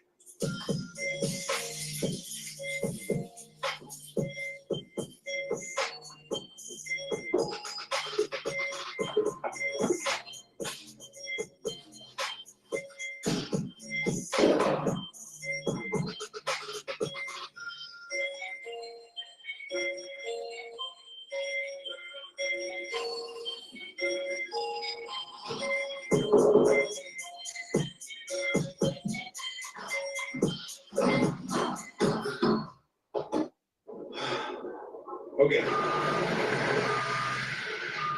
Stop forcing ads for your forklifts on financiers. Start marketing to the right people by targeting industry. Look at this place. It's like a labyrinth. And if you sleep in that bedroom, and you're hungry with it, you can make yourself a snack right here. You got the stove and the fridge all in this one spot. That's pretty good. But renting this for $3,500 a month is way cheaper than buying it for over $800,000, which is the price of that other 2-bedroom. But this is what you'd consider to be a starter home or a starter apartment. It's the right size for somebody or a couple, maybe who are starting out professionally and don't have a whole lot of stuff. And traditionally, somebody starting out in the workforce would be able to scrape together a small down payment after a few years and get something like this. But if that's no longer possible and people are paying rent their entire professional lives, that really screws up what have been the traditional ways the working class has built wealth and taken care of themselves after they retire. And certainly this dynamic of unaffordable starter homes and homes in general isn't unique to just New York. It's happening everywhere. The starter homes are disappearing from the United States. In the early 1980s, as many as 40% of the new homes built were considered entry level. By 2023, just 9% fit the criteria. Give it another 20 years, and literally no young person will be able to afford to purchase a home, period. Yeah, so in New York City, you don't really have starter homes that someone starting out would be able to afford. In fact, anything that's getting purchased around here is probably getting purchased by somebody who is already of means. And the reason that this is such a disaster is because if you're able to own what becomes your primary residence and then sell it after a while, well, it means you'll be able to recoup what is the largest expense most people have, housing. Man, this is definitely a tight sink. This might be a starter home for somebody who just became old enough to start washing their hands by themselves. Man, look at this. My arms are stuck. But you know something? Every apartment in this city is like this to an extent, and you can either rent something like this or you can way overpay to say that you own something like this. But the problem of starter homes in this country, it causes a couple of problems. The first problem, obviously, is the whole dynamic of how people build up through home ownership instead of paying rent. But the second problem it causes is that eventually it'll push up rental prices beyond what most people can afford. And that's where we find ourselves in this city. We've now run out of affordable homes across the rental market and the sales market. And some people say things may be past the point of no return. And if you look across the street here, you can see the obvious problem here. We aren't building new buildings. All of these tiny little buildings here, they have to be replaced by the exact same thing if they ever fall down. And even though you could triple the amount of people living in each plot here if you just allowed taller buildings, New York zoning laws do not allow that. And that's why most of the real estate that you find in this city looks and feels like where we are right now. However, the lack of new construction isn't the only reason why housing prices haven't gone down to what most people can afford. Sadly, there's a much bigger monster out there that's holding many people back financially, stopping them from owning homes, and it's probably not going to change anytime soon. The premium paid to buy a home has increased sharply relative to renting over the past decade. The increases in home prices have also outpaced increases in wages, and the median age of the typical first-time home buyer has climbed to 38. That's up from age 29 in 1981. So people used to buy what would be considered starter homes in their 20s, but now people are buying those same homes in their 40s, essentially. Now, one recent report has the average sale price of a home in Manhattan costing $2 million, which is just an insane amount of money. Well, let's say you're able to find one for $1 million. Here, I found one that's got terrible pictures, which are shrunken down for some reason. But look at that, $999,000. And what do you have for a monthly payment? Well, you've got a mortgage payment, which is going to be around $7,000 a month, and then maintenance fees, which include taxes, of around $1,900 a month. $9,000 a month to experience home ownership. You could rent a home and take the other $5,000+ a month that you're saving and invest that money somewhere else and get a return on that. Home ownership almost doesn't make sense for many people in New York right now, but because of the rental prices, neither does renting, unfortunately. Now, yes, you could drastically increase the number of starter homes here if you would build more of them. However, we don't just have restricted zoning rules. We've got another problem. Look out this window here. Look at all these buildings packed up next to each other. There isn't any vacant land or any space to build new stuff. The only way to build here is up, and we're not allowing that for some reason. I guess we still want to be able to see the sky, which of course won't be possible if you fill up all the empty space we've got here with a bunch of skyscrapers. And if you were to do that, blocking the view of everybody that owns a home right now would devalue. Now, when this issue spreads across the country, this is the canary in the coal mine, or another data point that is pushing the society towards a French Revolution. Because I keep on saying, our representative government is not paying attention to we the people. They are only paying attention to K Street. They're only paying attention to lobbying groups, because that's where the PAC money is, the super PAC money. The real power is through the lobbying groups. And our representatives in government do not care about we the people. Now, if we don't self-correct peacefully, it's going to end up being a French Revolution. It's not going to be an American Revolution, because the American Revolution was tame. A French Revolution is killing off the aristocracy. And that also means probably a government that is not going to be a representative government. We're going to have less of what our founding fathers gave us. But the aristocracy will be killed. That's where the country's going. If our representative government doesn't pay attention.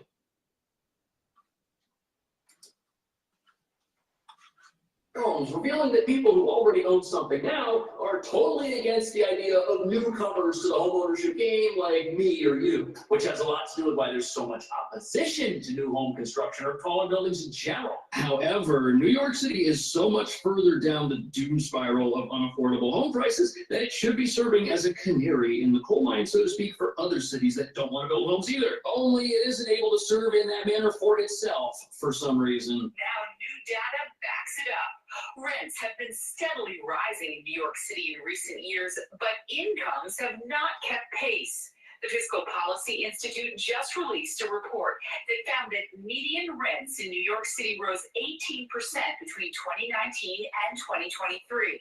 During that same period, incomes only grew by just over 11%.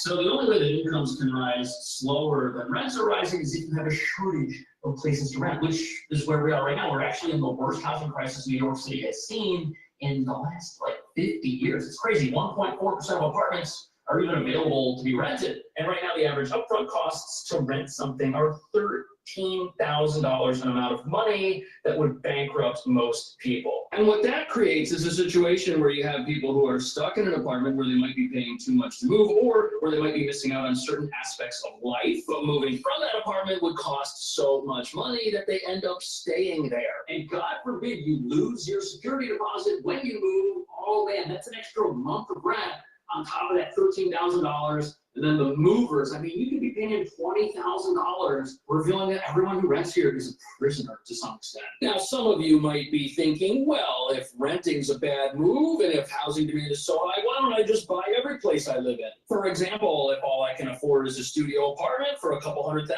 I've got the money for it, I'll buy it. Well, you could technically go and do that, but the problem is a one-room apartment might not be a place that you can live in for a very long time. And statistically, if your housing needs change within 5 years and you sell within that period, you'll lose money. And this rule is known as the 5-year rule. But here's why it doesn't always apply, especially in overpriced markets like New York. This is a one-room, one-bathroom apartment. It's a studio, and it costs almost $500,000.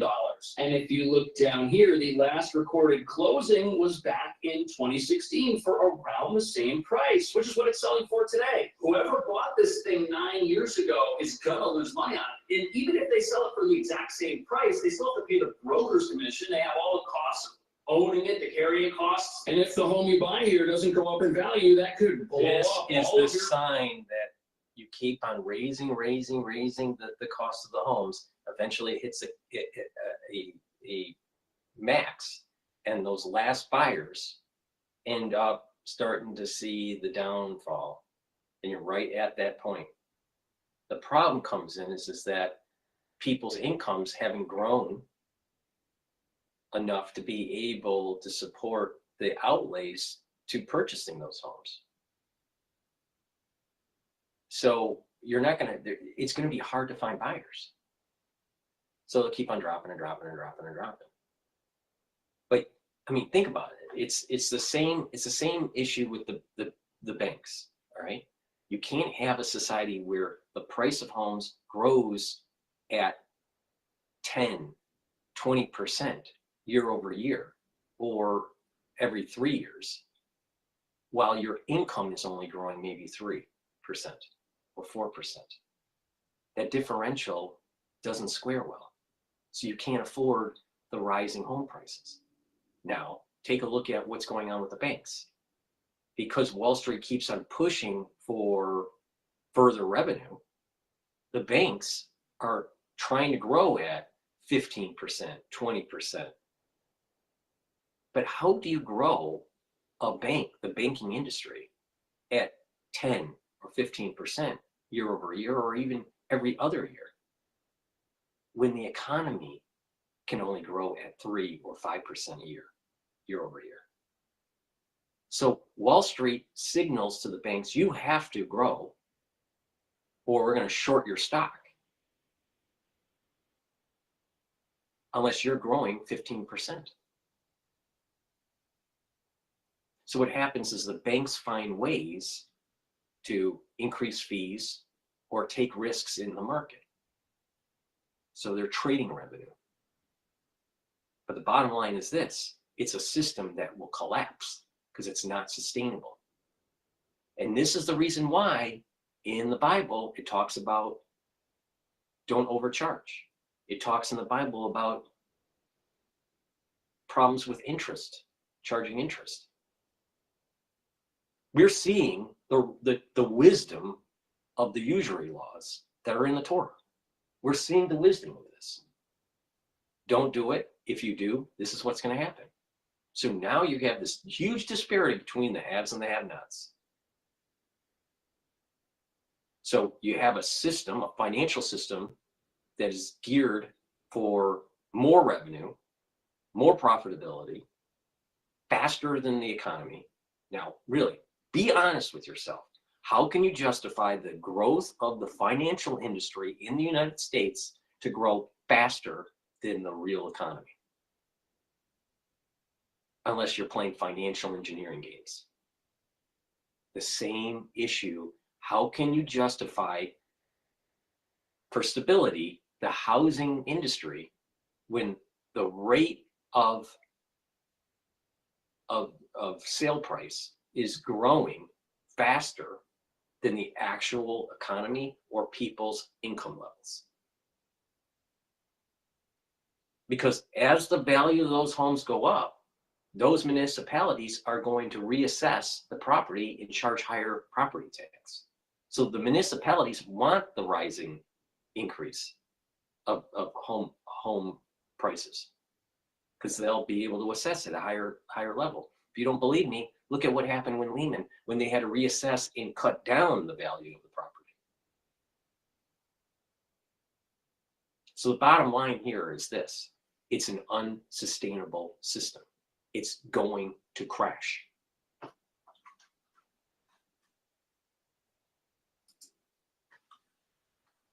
Plans for financial freedom and wealth building for sure. But losing money on your primary residence, if that's the worst thing that happens to you in New York, consider yourself lucky because now prices are so high that even buying the things that are supposed to go in the apartment and keep you alive while you live here is becoming impossible for most people.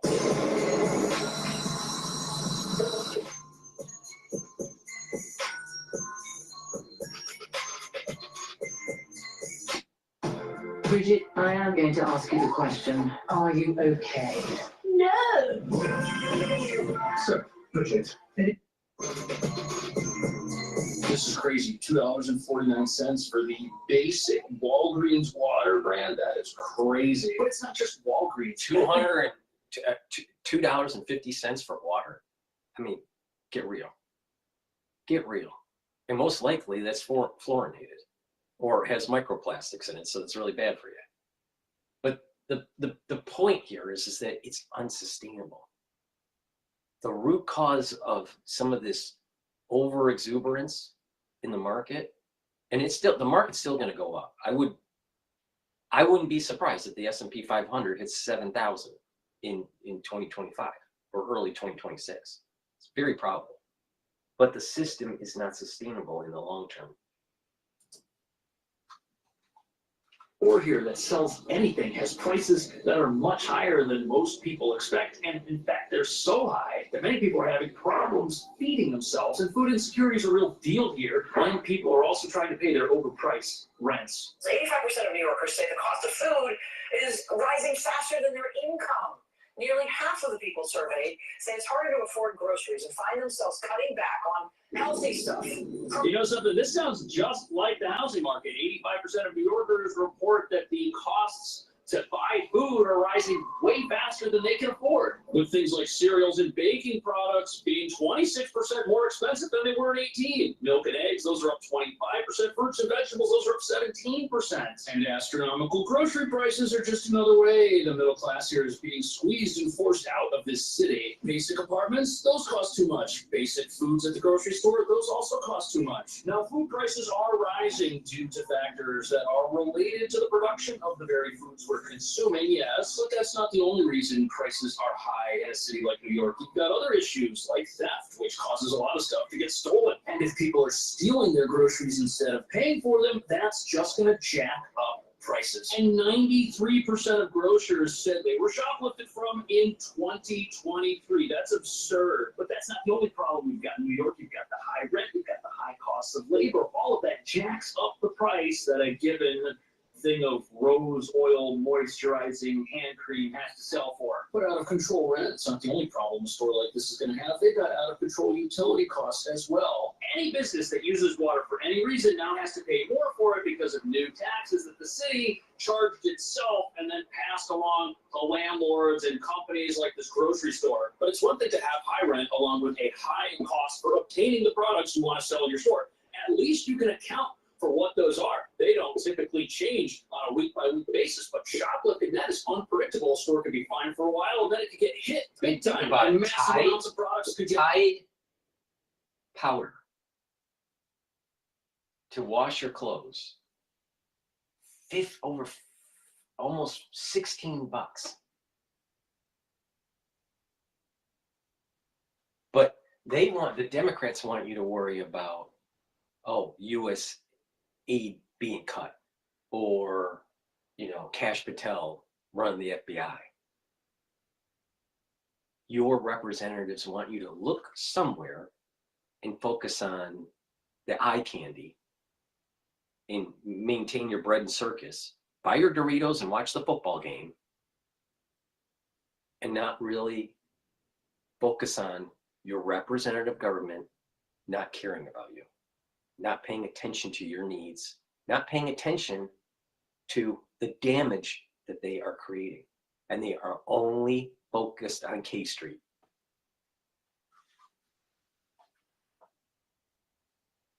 Yeah, let's listen in to the Senate talking about Kash Patel.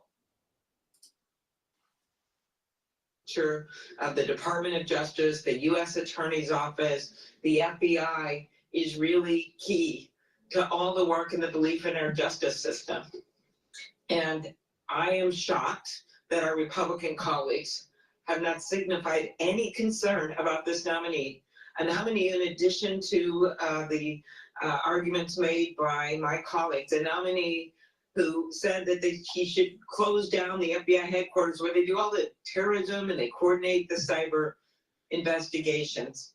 A nominee who repeatedly said, including in his hearing, that the FBI is corrupt. I pointed out to him is that during the previous director's time period, Christopher Wray, a director appointed by Donald Trump, the applications to the FBI went up threefold.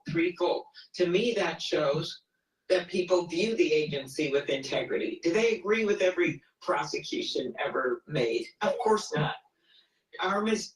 There is definitely an issue with the FBI and the corruption. And that it's part of that whole national security state issue. It needs to be truncated. It needs to be restructured. The corruption and the deep staters and the administrative state needs to be uprooted, and something new has to emerge that is more beneficial to our national security, but also beneficial to maintaining the constitutional freedoms of we the people. Because what has happened over time is that these agencies feel that they are above the Constitution. Sent to FBI employees requesting a list of everyone who had worked on January 6 cases, quote, to determine whether any additional personnel actions are necessary, end quote. So you just get assigned to a case. You're a brand new agent, or maybe you've been there and you have a specialty working on certain types of cases. You get assigned and now you're on this list. Seems a little bit reminiscent to the list that Kash Patel has at the end of his book. This could sweep up and will sweep up agents that are just doing their job. The FBI director's loyalty must be to the American people, to the Constitution, and to the rule of law. But Mr. Patel has made it clear that his loyalty is to the president. What about the Democratic Party? Klobuchar, whatever her last name is. Why don't you pay attention to we the people? And don't be so worried about the national security state. Don't be so worried about the administrative state. Don't be so worried about the ones that are corrupt and you're trying to just let them keep their jobs. Stop worrying about them. Start worrying about we the people. Because it was the national security state going all the way back before 9/11, but I want to make the delineation point at 9/11 and past 9/11. You know, this post 9/11 world that we live in, it has been nothing but a power grab by the national security state. And we the people don't want that. But it seems that Amy, the senator from, is a Democrat. I'm not sure where she's from. But the thing is that maybe it's Maine. But the point here is that she's more focused on the national security state. She's not focused on we the people. She wants to protect these people. She wants to protect the FBI agents. How much has she been doing to protect the actual we the people? How rich has she become since she's become senator? I don't know, but I'm sure that she does insider trading. Of course, legal, because senators can do whatever the fuck they want.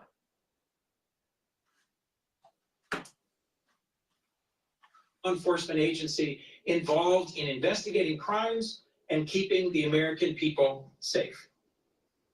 I asked him if he understood who the FBI works for. And he answered essentially through the Department of Justice, the White House. I gave him another chance to answer not who they report to, but who they work for. And he said again, the White House. I said, Mr. Patel, Pam Bondi, the Attorney General now, answered correctly that you work for the American people and the Constitution, not the White House. I asked if he would refuse a direct order from the president to do something inappropriate, immoral, or illegal, and he would not answer. I asked if he would follow the precedent of Director Wray and others. All right, let's go to Fox News, and Hegseth is being interviewed. This was from last night.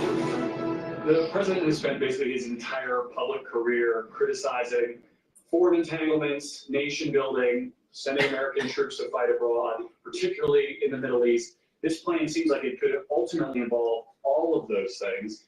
Can you explain this reversal and how building and owning Gaza squares with America First foreign policy? I would reject the premise of your question that this forces the United States to be entangled in conflicts abroad. Let me just take a step back here, because by owning Gaza, it pushes the Middle East to be more prosperous and safer, especially when we start hunting down the Ayatollah from Iran, because that's exactly what needs to happen.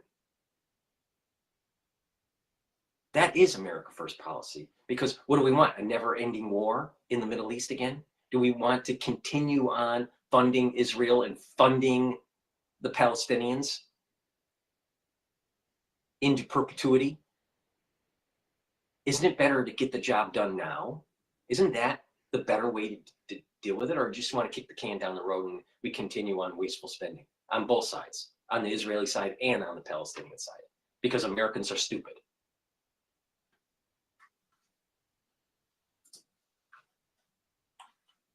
This is an out-of-the-box idea. That's who President Trump is. That's why the American people elected him. Indeed, the president's bombshell announcement yesterday seemed to catch Capitol Hill, along with foreign allies and foes, a little bit off guard. He said in that press conference, everybody I've spoken to loves the idea of the United States owning that piece of land. We'll hear some of the words from the leaders across the region this morning. Unequivocal rejection, illegal, racist, non-negotiable, absurd. Now, is that just a typical press naysaying, or is it something Illegal, deeper? absurd, racist. You know what? Might as well do it. On here, joining me now, Defense Secretary Pete Hegseth, first time on the Ingram Angle as the Secretary of Defense. Mr. Secretary, congratulations. It is fabulous to have you on tonight. I saw you earlier with Prime Minister Netanyahu, and I know you said you didn't want to get ahead of the president on this, but this has caused quite a stir among our allies and among our adversaries. What can you tell us tonight to clear up some of the confusion about what the president floated? Well, I think what Caroline said is right. There's a lot of assumptions being pushed upon what the president said. And what I said in front of Bibi Netanyahu, it's worth repeating right now, that ultimately all options are on the table because we're not gonna lay out exactly what we would or would not do in this particular context. This is an outside the box thinker who understands, Laura, the definition of insanity, which is trying to do the same thing and hoping for a different result. And in Gaza, we've seen for decades, time and time again, this false belief that if we just try a different sort of Hamas, or maybe the Palestinian Authority, or maybe once they're cleared, then we allow them back in, we renegotiate again, then we'll get some sort of a different outcome. Bibi Netanyahu and the Israelis know that's not true. President Trump knows that's not true. And so he's willing to overturn the apple cart. As she said, think outside the box, recognize that you can, through these types of discussions, Laura, you can also move the Overton window of what's possible. The Israelis want to remove Hamas. This is what, Benjamin Netanyahu and others have said very clearly. Hamas needs to go. There's phases of the negotiations that the Israelis are undertaking, and we need to bring our Americans back as well. But once Israel is able to eradicate Hamas, that's not our job. Israel wants to do that, and they will do that.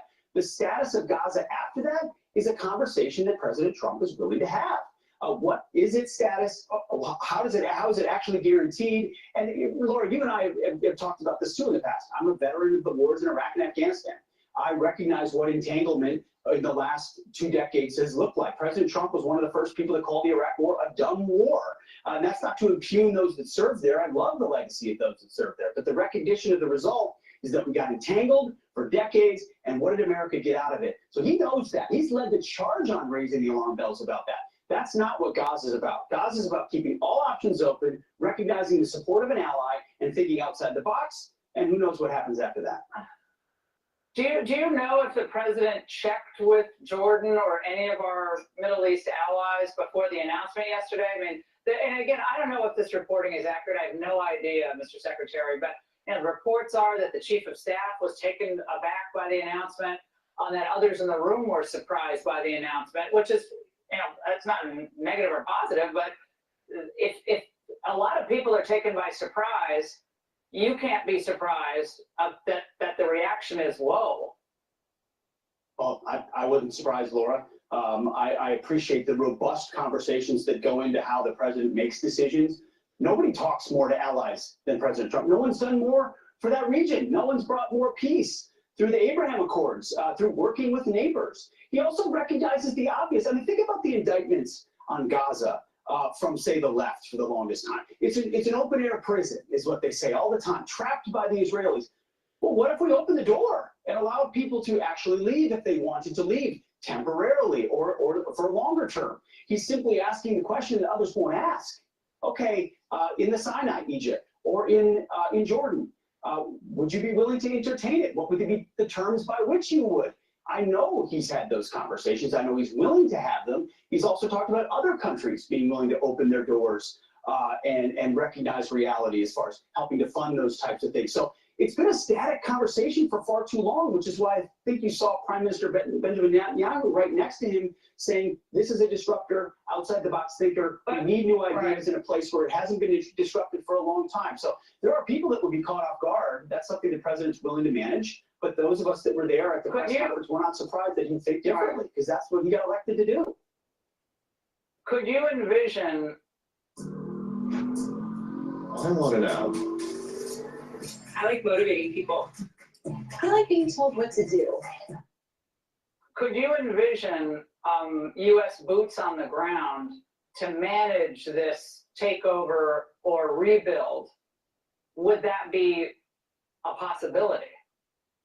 So, Laura, I think we're a very long way from that. And part of this conversation would be robust discussions that I would have as the Secretary of Defense with the President, with the National Security Advisor, with the Secretary of State, with our allies and partners. That's a long conversation. But ultimately, what I know is sitting with Prime Minister Netanyahu and the Israelis is they want to finish the job against Hamas. They want to finish the job against Hamas. They want to eradicate those responsible for what happened on October 7th. They want to clear that out. They want to get the hostages back. And as their ally, we want to support them in doing so. You bring peace by eradicating terrorists who seek the destruction of Israel. That's how you bring peace. And so I support that. What happens after that is a longer conversation. And hopefully, in every case, the president would acknowledge this. You don't want to have to use American boots at all if you don't have to. That's my preference. Having been there, of course, that's your preference. But you don't pull away options when the president's looking to think outside the box. Mr. Secretary, it was phenomenal news on the Army recruitment numbers. The president, brought it up today during the EO signing in the White House. It's phenomenal. It doesn't surprise me one bit. And now we're learning about the illegals being sent to Gitmo, and I know a lot of legal action against that is planned. You've spent time at Gitmo. You know it very well. I'm looking forward to going there with you because that is a brilliant idea to remove this problem from the United States.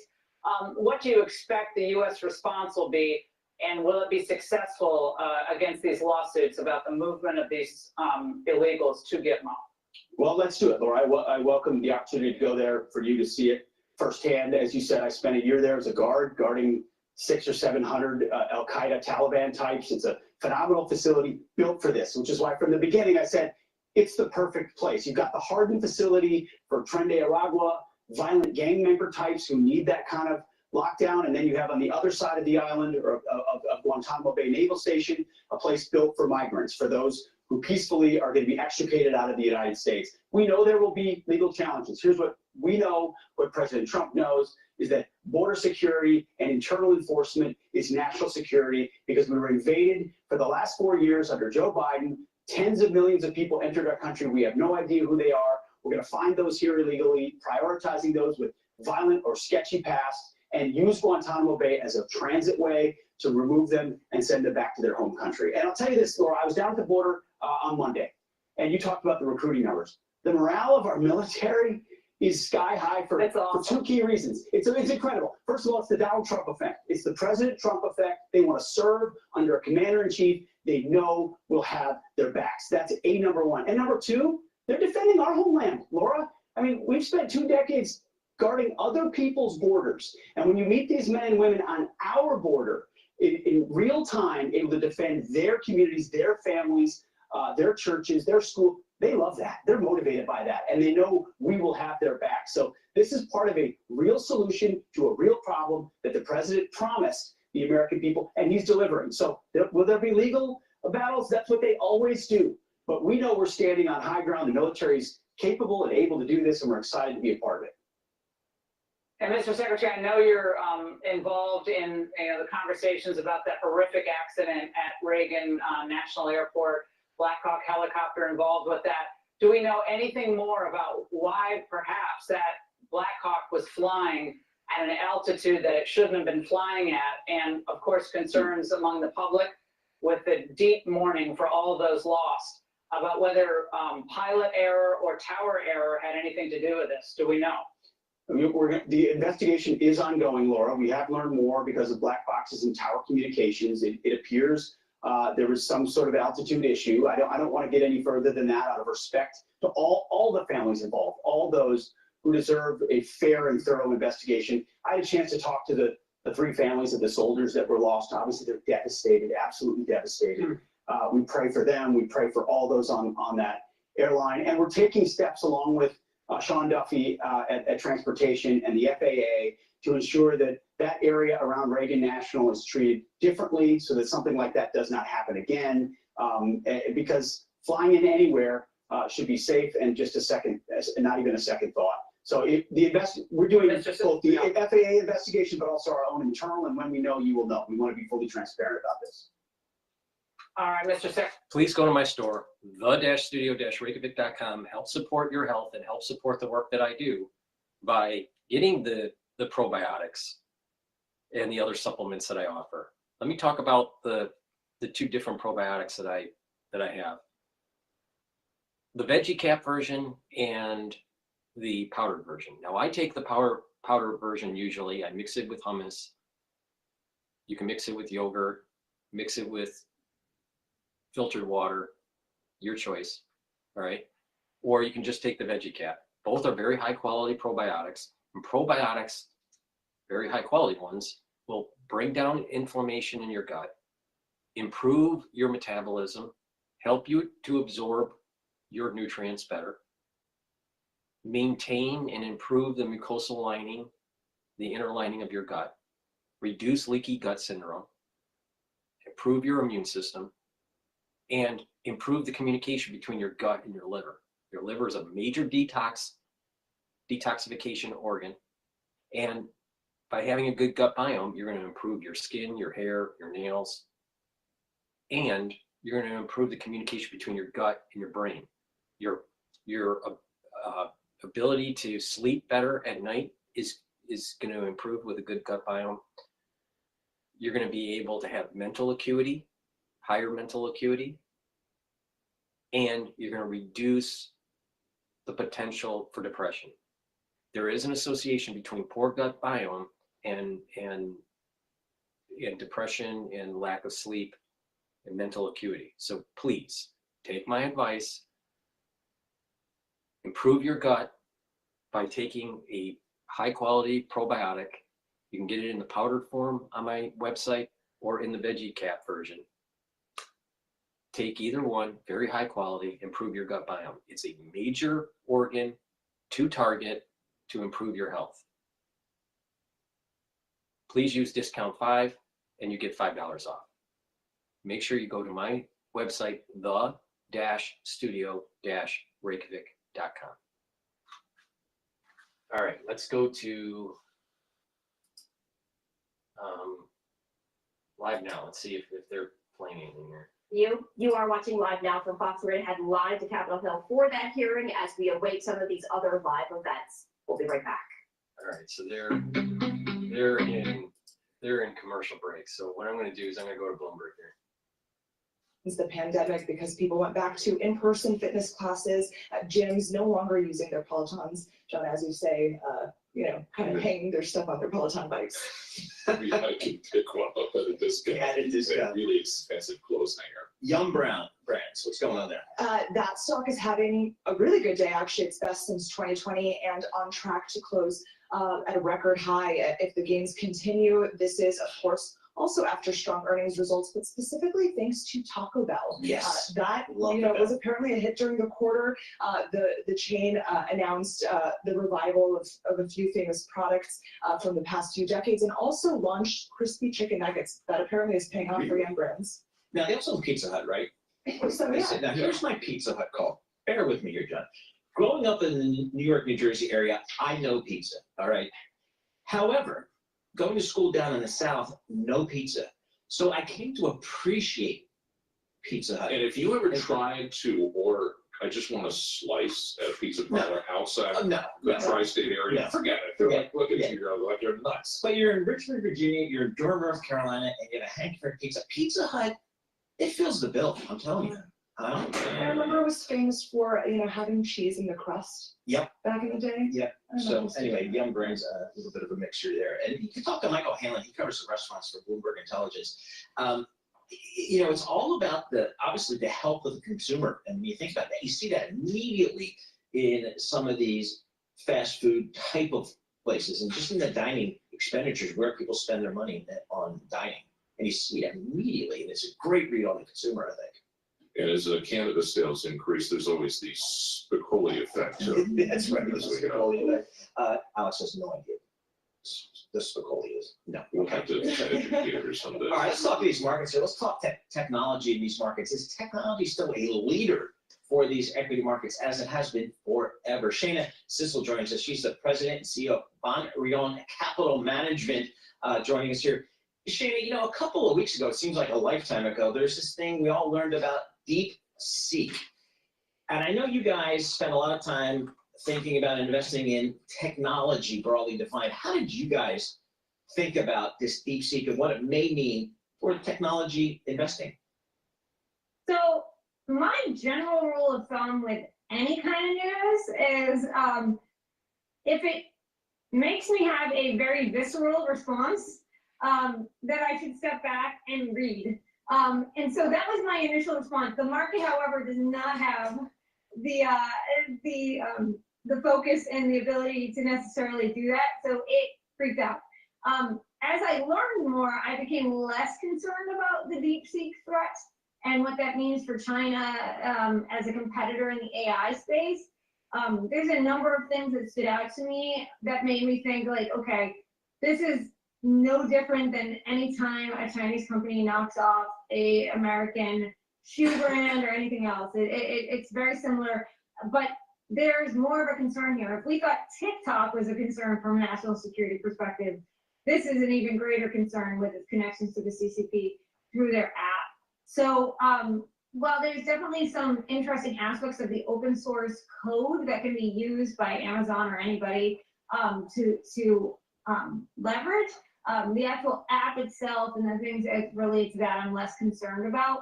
In terms of what it means for the US companies in the tech space, this shouldn't be a surprise. It was always the greatest risk to technology companies in the US was having somebody disrupt the market.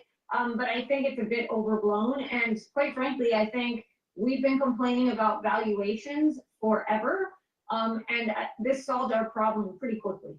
All right, let's move to Treasury yields. I heard the new Treasury Secretary say yesterday that he's kind of focused on the 10-year, bringing that down. Now, I'm kind of a student of history. I have to go back to the early 60s and beyond, right up to present day. The 10-year seems to follow economic activity. And if you want to bring the 10-year lower, a sure way to do it is to lessen economic growth. I'm sure he doesn't want to do that. Yeah, that's the conundrum here, right? You want to bring rates down, but at the end of the day, there is correlation there between the strength of the economy and the interest rate environment and the yield curve and how the yield curve behaves. The Fed doesn't have the power it thinks it has to control that. I mean, we've seen that in recent months with the Fed cutting and yet yield curve not behaving like rates have been cut. In fact, it's to be expected, right? Because you want to get out of an inverted yield curve, which requires the longer end to go up, even in a cutting cycle. But I think that the problem here and what they're trying to kind of fix is related to mortgage rates in the housing market.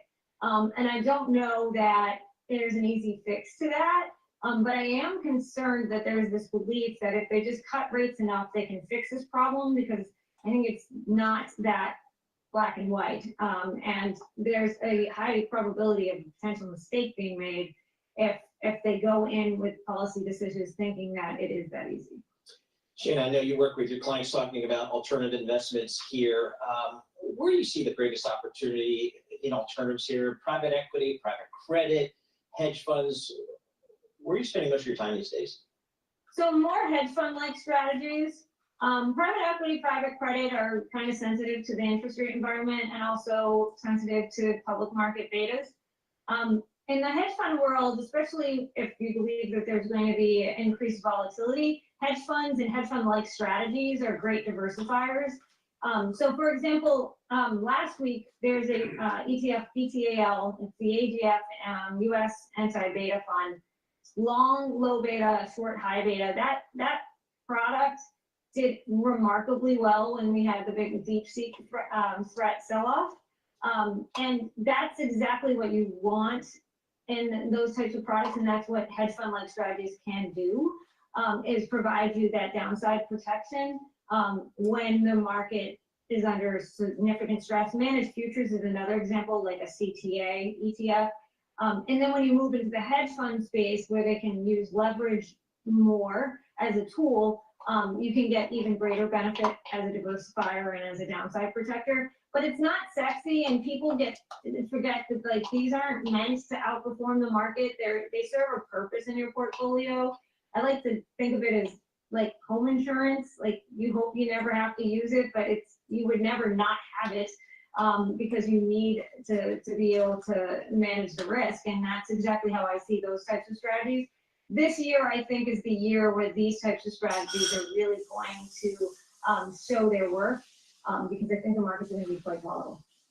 Shana, thank you so much for joining us. Always appreciate getting a few minutes of your time. Shana Sissel, President and CEO of Brighteon Capital Management, joining us here talking about the broader market. So one of the big movers in the marketplace today is Roblox, the game company. Stock is down 11%. It was down more than 20% early in the trading day. Bookings missed. Outlook a little bit softer than expected. Let's get some details on that. We can do that to Mandeep Singh, who's a senior technology analyst for Bloomberg Intelligence. Mandeep, describe what Roblox does, and then what's happening with the stock today. I mean, this is a platform, think of it as a walled garden where you can play any user-generated game as well as, the AAA titles and all sorts of gaming content hosted inside Roblox platform where multiple users can play the game. And it's been quite popular, with that demographic, the 9 to 17, 18-year-olds. It's a great way to entice somebody to do their homework. It really is. Yeah, it works. The use case is beyond. You can spend 20 minutes doing this, after you do your homework or whatever. Yeah, and so I think, again, user growth of 20% plus, and anytime you see a company missing on user growth, the reaction is pretty strong. Now, if you remember, there was a report from Hindenburg talking about how the user and engagement metrics are inflated. So pretty much the company has been, doing the cleanup post that report, even though they didn't really acknowledge, there were a large number of users. Were they faking those numbers, or they're just so difficult to I think ascertain? the problem with online platforms is it's so hard to figure out exactly, what's bot activity and where are the user metrics inflated or engagement. And there's always scope to, clean up and have real users being reflected on the platform. In the case of Roblox, brand safety is a big aspect because, we were talking about kids using the platform. So they've really, I think, done a lot since that short thesis from Hindenburg. And that's partly the reason why they missed in terms of the user and engagement metrics. But they called out Eastern Europe being weak and Turkey being weak. To me, this is really the quarter where the impact was the most obvious, and then it will gradually get better because they've cleaned out. So it seems like at least a part of the allocation for the Hindenburg research. Well, I could make the case even for, a platform like Snap, where you may have, they have shown 100 million daily active users every quarter. Now, do they really have 100 million, or is it more 97 million because 3 million are just captured in their metrics? So no one has a consistent approach. There's not a third party, like a Nielsen for TV ratings. There's no third party to verify. There is no third party. It's the company that's giving you the metrics, and I don't think there is like a consistent approach that every company uses in terms of giving out their daily active user count. Beyond the. All right, I'm going to go to CNA. This was their night broadcast, it looks like, from yesterday, to get an idea of what's going on in Asia. It comes after President Trump revoked a de minimis rule for China, which previously allowed small packages under $800 to enter the US duty-free. The provision had been used by many e-commerce firms to send goods to the US from China without having to pay taxes on them. The exemption was revoked as part of a new 10% tariff on goods from China that require postal providers to adjust customers and other protocols to comply with e-levies.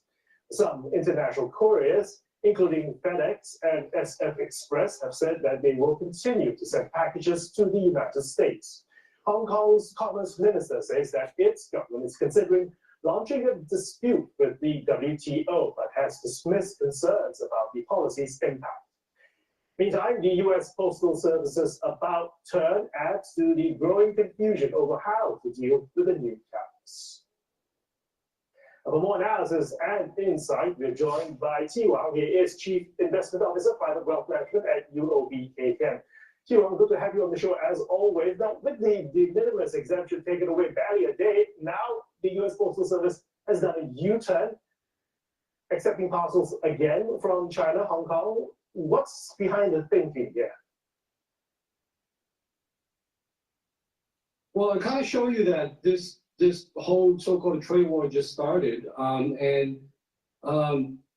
it's very important to note that China is getting tariffs only from the U.S. in this round, while U.S. is trying to impose tariffs and other trade policies on almost everybody else in the world, including Canada, Mexico, maybe Europe, or even Japan. So you can kind of see that the context is perhaps more impact on U.S. than on China this time. We can expand more on that as well. So we're not too much worried. It is a big deal that Trump has started the so-called the trade policy with China. Another thing is that to note that is on Hong Kong. This is the very first time that the U.S. imposed something on Hong Kong. We didn't have that during the 2018 trade war, so definitely need to be monitored the situation with Hong Kong. I want to talk about Hong Kong's particular status, but let's move and talk about Hong Kong's Commerce Secretary, Algernon Yao, today saying that he's considering launching a dispute with WTO, but he's also dismissed concerns about the potential tariffs impact. What's your view on this? Yeah, let's talk about the tariff impact first. Well, 10%, is that a big number or a small number? I mean, it's really in between. And even though I said earlier that this is the first time that Hong Kong got a direct tariff from the US, Hong Kong has experienced that in 2018. So Hong Kong was not immune to the 2018 trade war either. We already saw the impact on Hong Kong's transportation and the logistics industry from 2018, and we're likely to experience a similar impact on Hong Kong. So it's nothing we have not seen before. That's why if you look at the market, Hong Kong market trading today, in the beginning the market was nervous, but eventually the market traded up, realizing, hey, maybe not as bad as people think. Obviously, the subsequent actions will be very important. Both China and Hong Kong try to fight back at the, you said earlier, under the World Trade Agreements. China is also using non-tariff, non-trade policies to try to get back to the US. So you probably saw the news about the anti-monopoly investigation into Google, the export controls on rare earth and other precious metals, as well as putting more US companies on China's entity list. So China's response is there. It's diversified. It's not just trade against trade. And break free with the new Opera GX, a browser that puts you in control with a brand new design that frees up even more pixels for personalization and an inventory of tariff, and all the China's response is pretty benign. But for Trump to treat Hong Kong the same as China suggests that the US is suspending Hong Kong's status as a separate special administrative region, or SAR. I mean, Hong Kong is arguing that it's actually a separate standalone customs territory. What are the implications for the SARs, namely Hong Kong, Macau, if any? Well, that's a great question. That's you hit the nail on the head. So this is when I say what to watch next, that could be the hot topic. Is how does the U.S. perceive Hong Kong? Under the current U.S. Laws and regulation, Hong Kong is still treated separately from China under various U.S. and Hong Kong laws. The most recent revision, I think, was from 2019, still stating that Hong Kong should be treated differently by the U.S. government. However, this should be reviewed annually by the Congress. Now you have Trump in the White House and the Republican-controlled Congress. We wonder, will there be any risk to that special status in Hong Kong? We have not seen that yet, but definitely it's a big deal, not only from a trade standpoint, but also more from a financial standpoint. I think you asked the question earlier about, the trade center status of Hong Kong. I'm more worried about the financial center status of Hong Kong. One example being the Hong Kong dollar is pretty much predicated on the free flow of US dollars in and outside of Hong Kong. If somehow there's any restrictions on that by the US, I think we may have some problems. Okay, because the Hong Kong dollar is pegged to the US dollar, but it is unlikely for Hong Kong to depeg, given that China's renminbi's capital account isn't open yet, though. Yeah, yes and no. I mean, like I said, we will see what happens. I might have a outside the box view that there's no such thing as a depeg of the Hong Kong dollar. If by any small chance, and this is, let me be very clear, there's a very little chance this will happen. By any small chance, the Hong Kong dollar, the so-called depeg, there may not be a need for the Hong Kong dollar. Because Hong Kong dollar by now, by default, should be pegged to the US dollar. If somehow the peg is done away, then why do we need a Hong Kong dollar? Well, we'll certainly be following the developments by the day. That was Xi Wang, Chief Investment Officer, Private Wealth Management at UOB Kay Hian. Thank you for your time, Let me just sir. plug a couple supplements here. Please go to my store, the-studio-reykjavik.com. Get the turmeric. This turmeric brings down inflammation, also soaks up free radicals. It's great for your cardiovascular system and your immune system. It's something that I take every day. It's part of my protocol. Again, I talked about the pillars. It's one of the pillars. It's taking supplements that brings down inflammation like ashwagandha, turmeric, and lignans. Omega-3 helps with cardiovascular health, helps you bring down LDL levels, increase your HDL levels, so you're improving your total cholesterol. That helps to prevent red blood cells from sticking. So it's reducing clots. Please go to my store, the-studio-reykjavik.com, and get the omega-3. Take it every day. It's really important to control your lipid profile. And as you get older, 40 plus years of age, digestive enzyme complex is really important to bring down the load on your pancreas. All right. As we get older, our pancreas health declines. So you need the enzymes that the pancreas is creating to break up your foods. But if you take a supplement, you're reducing the load on your pancreas. So please go to my store, the-studio-reykjavik.com, get the digestive enzyme complex to break up your carbohydrates, proteins, and lipids. If you're an athlete, either younger or older, taking digestive enzyme complex is going to help you fuel your body in your pre or post workout. That means that you're going to get the nutrients you need and you are recovering quicker from your workout. For the ones that are older and they just want to reduce the load on their pancreas, taking the digestive enzyme complex is really important. A lot of people underappreciate the importance of their pancreas. If your pancreas starts to fail or you start to have inflammation and pancreatitis, big problems, all right? So please go to my store, the-studio-reykjavik.com, get the supplements I just mentioned, the digestive enzyme complex, omega-3, and the turmeric. Make sure you use discount 5, all caps, discount, the number 5, discount 5, and you get $5 off. any order. US Steel, which was blocked last night by then President Joe Biden. Nippon Steel said that there can be no guarantee that the transaction will close. Nippon has been eyeing the deal to expand its global production capacity, gain a stronger foothold in the growing US market, and to potentially counter the increasing influence of Chinese producers. Chip equipment maker Tokyo Electron beat expectations with robust sales, riding on the enthusiasm for artificial intelligence.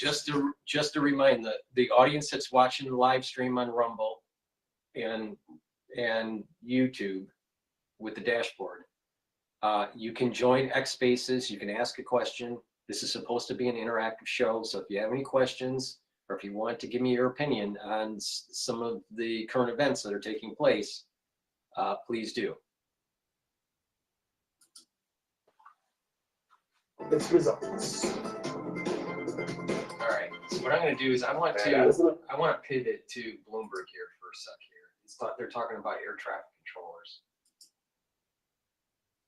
The president prioritized air traffic control. I think it would help with situations we had in in Washington D.C. The other day. Although I think these Army training flights that move along to that Reagan corridor are probably best put somewhere else. But it does feel like the controller was sort of juggling heavy traffic periods there at Reagan and looking for the Army helicopter to recognize and avoid that CRJ that was coming in for landing. Seems like better systems could probably help out in that controller workload. George, thanks so much. As always, great stuff from you. George Ferguson, Senior Aerospace, Defense, and Airline Analyst for Bloomberg Intelligence. He is also an Army veteran, so we thank him for his service. And of course, the highlight of his career, the peak of his career, was about the Penn State. Downhill. Of course. And working for you. Exactly. So he's our go-to person on aerospace, defense, and the airlines. Coming up in just a moment, Salim Ramji, Vanguard CEO, sitting down with Bloomberg Television's anchor Katie Breitfeld, talking about the asset management business and the fees on ETF. Fee war ETFs now? Yeah, I mean, I saw they're lowering their fees on their ETFs to 7 basis points, 0.07%. I don't know how the economics work there, but they certainly work for the Vanguard folks because they rake in tons of assets, and all the funds flow going to ETFs is just an extraordinary story just over the last, it seems like 10, 15 years. When I think of Vanguard, I think of the late Jack Bogle. Yes, and what was he all about? He was all about the investor. Yep, low fees. Salim Ramji, Vanguard CEO, with coming up in just a moment with Katie Breitfeld. Looking at the market, S&P up 13 points, the Dow minus 90, and the NASDAQ up 43. So red and green on the screen here. We'll stay on top of that. We've got the gold futures pulling back a little bit. 10-year Treasury yields 4.45%. Right now, let's go live. Bloomberg's TV's anchors, Katie Breitfeld. She sits down with Salim Ramji, Vanguard CEO, talking about ETFs and asset management. Let's take a listen.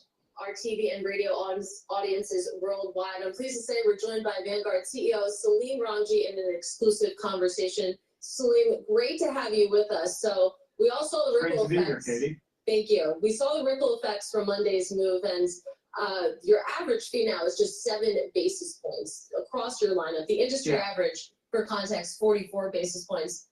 Set the scene for us. Why now? Well, in one sense, I will say Monday was a pretty joyous day here at Vanguard. And it was joyous because it really is a reaffirmation of our business model. We're owned by our clients. And so as a result, as we gain scale economies here at the company, we share those back with our clients. And that's not just been true since Monday, it's been true since 1975. All right, I'm going to shift over. I mean, Bloomberg's just talking about fee cutting for ETFs. So I want to go back to the Asian perspective of what's going on in the news here. Well, Prashant Dutt, Professor of Economics and Political Science at INSEAD, explains the factors behind China's cautious response to President Trump's tariffs and how the US leader is using these levies to pressure others. There is actually an economic answer to it, and then there is a psychological answer to it, where we try to look inside Donald Trump's brain. Okay, so and these two things actually are equally important. So just taking the economic perspective, I think China is trying to have a very delicate balancing act. Okay, so they want to show that they will not be pushed around. So that's why the retaliatory tariffs come in. But at the same time, they are sort of very well calibrated. So for instance, just to give a concrete example, China has imposed a 15% tariff on US LNG, liquefied natural gas. But the US does not sell a lot of LNG to China. China doesn't buy a lot of LNG. So that's not going to have a very big impact. Similarly, the antitrust investigation of Google does not have major operations. And in fact, most Google products are banned in China. So this is mainly symbolic rather than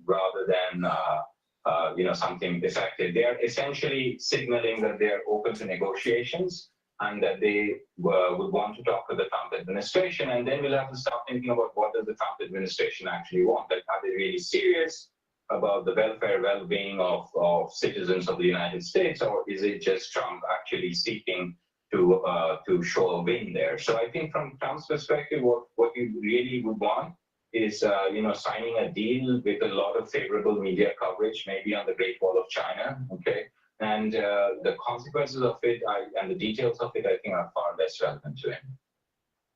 In other news, North Korean ballistic missiles used by Russian forces have reportedly been far more precise compared to previous salvos of the weapons that Moscow launched over the past year in its war against Ukraine. Well, two senior Ukrainian officials spoke to Reuters, saying that there was a notable improvement in the accuracy of the missiles in recent weeks, hitting within 50 meters of the intended target. The advancement reportedly appeared suddenly after months of inaccurate launches. And this could suggest that knowledge gained from the battlefield in Ukraine is helping Pyongyang further develop its missile technology. Well, the experts are also saying that such improvements would have troubling implications for the region, as North Korea could threaten South Korea, Japan, and the US, or sell its upgraded weapons to armed groups. And this is the reason why I kept on saying what is going on in the Middle East and Europe is going to end up to translate in Asia. And that this war that is predicted to take place when China tries to take the island chains, the first and second island chains, when they make their move on Taiwan. Don't you think that North Korea is going to be part of this? So that whole region is going to flare up. The flash pan is Taiwan. And you're seeing battlefield knowledge taking place for North Korea. Now, another key point that no one's talking about is, why does Moscow need the weapons from North Korea unless Moscow is having a shortage of weapon production? Or perhaps their technology isn't as good in terms of Russia. I suspect it's not the technology. I suspect that there's an economic issue in Russia, and maybe even a supply chain issue in Russia to being able to manufacture these missiles. So that means that Russia is a lot weaker. But here is a perfect example of how it can translate into an Asian war. Now, people would say, oh, this is Europe, don't worry about Asia. No, you need to worry about Asia, because that's where this is all going. If China takes Taiwan, it launches a counteroffensive by the Allied forces in the Pacific.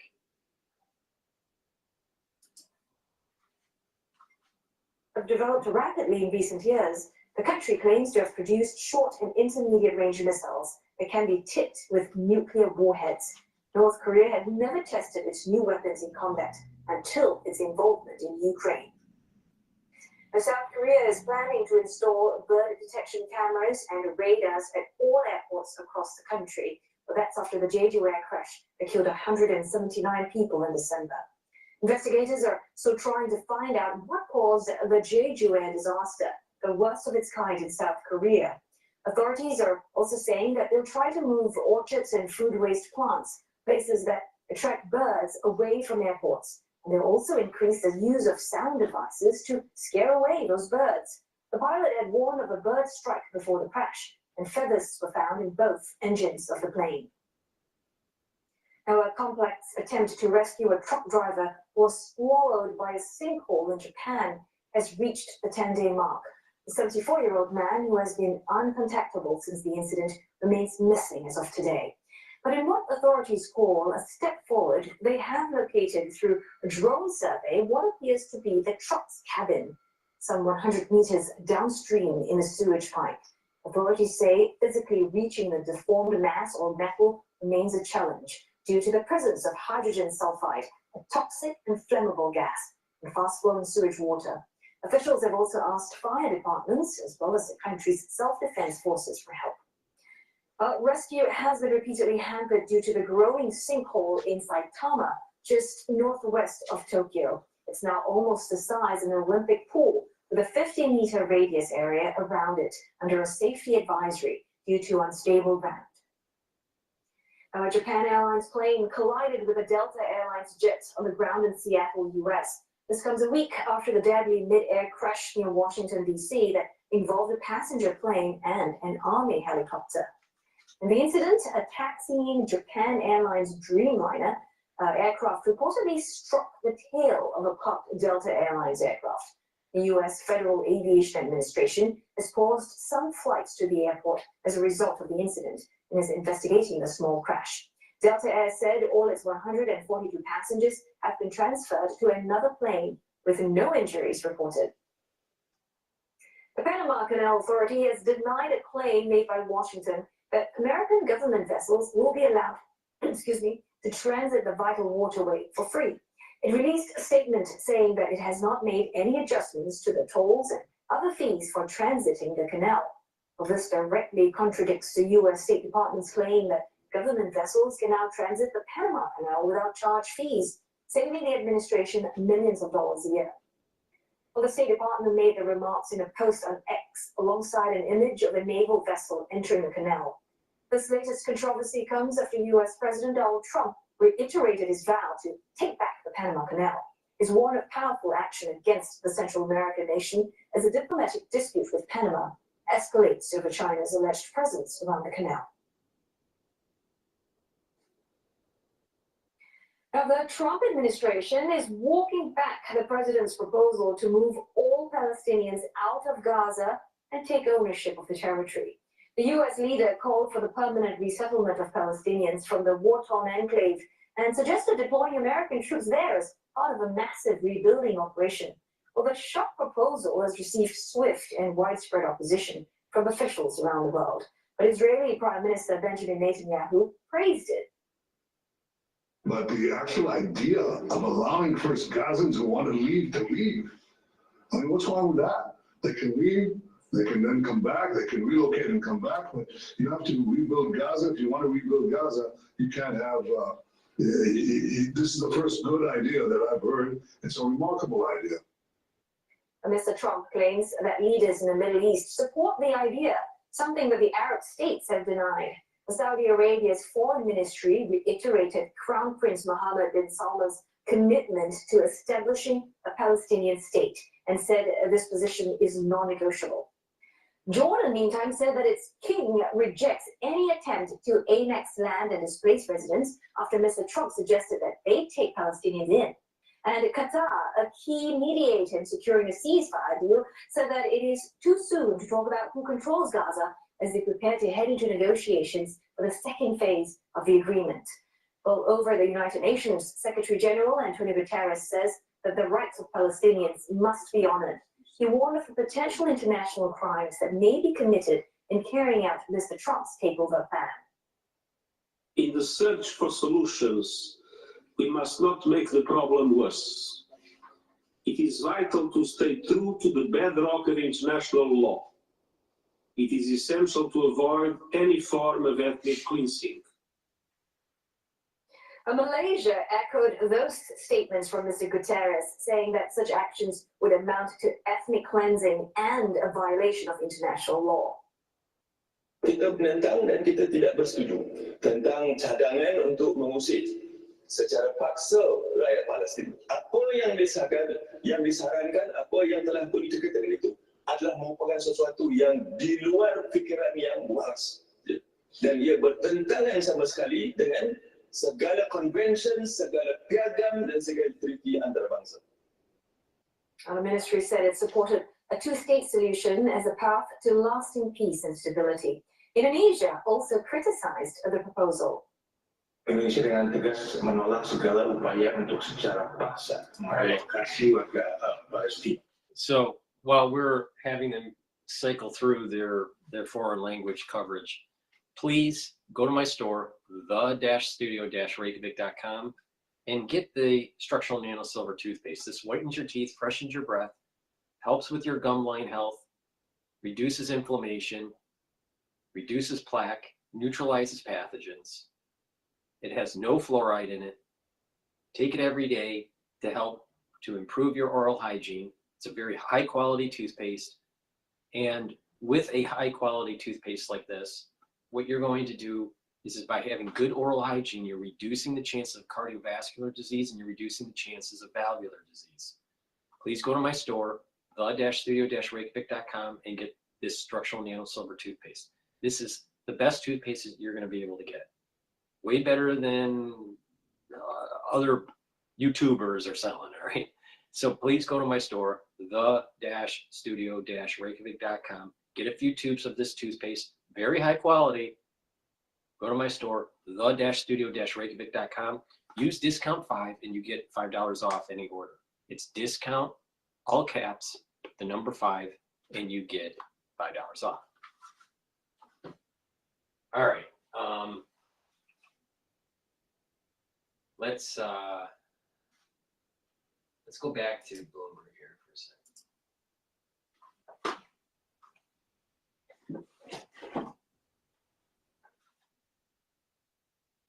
Better than a plan.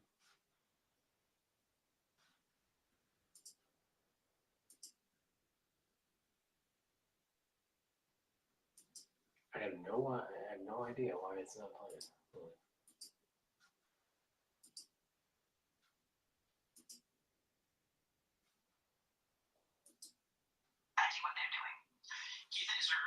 Strategy here to grow the top line? It seems like you grow the top line by just adding subscribers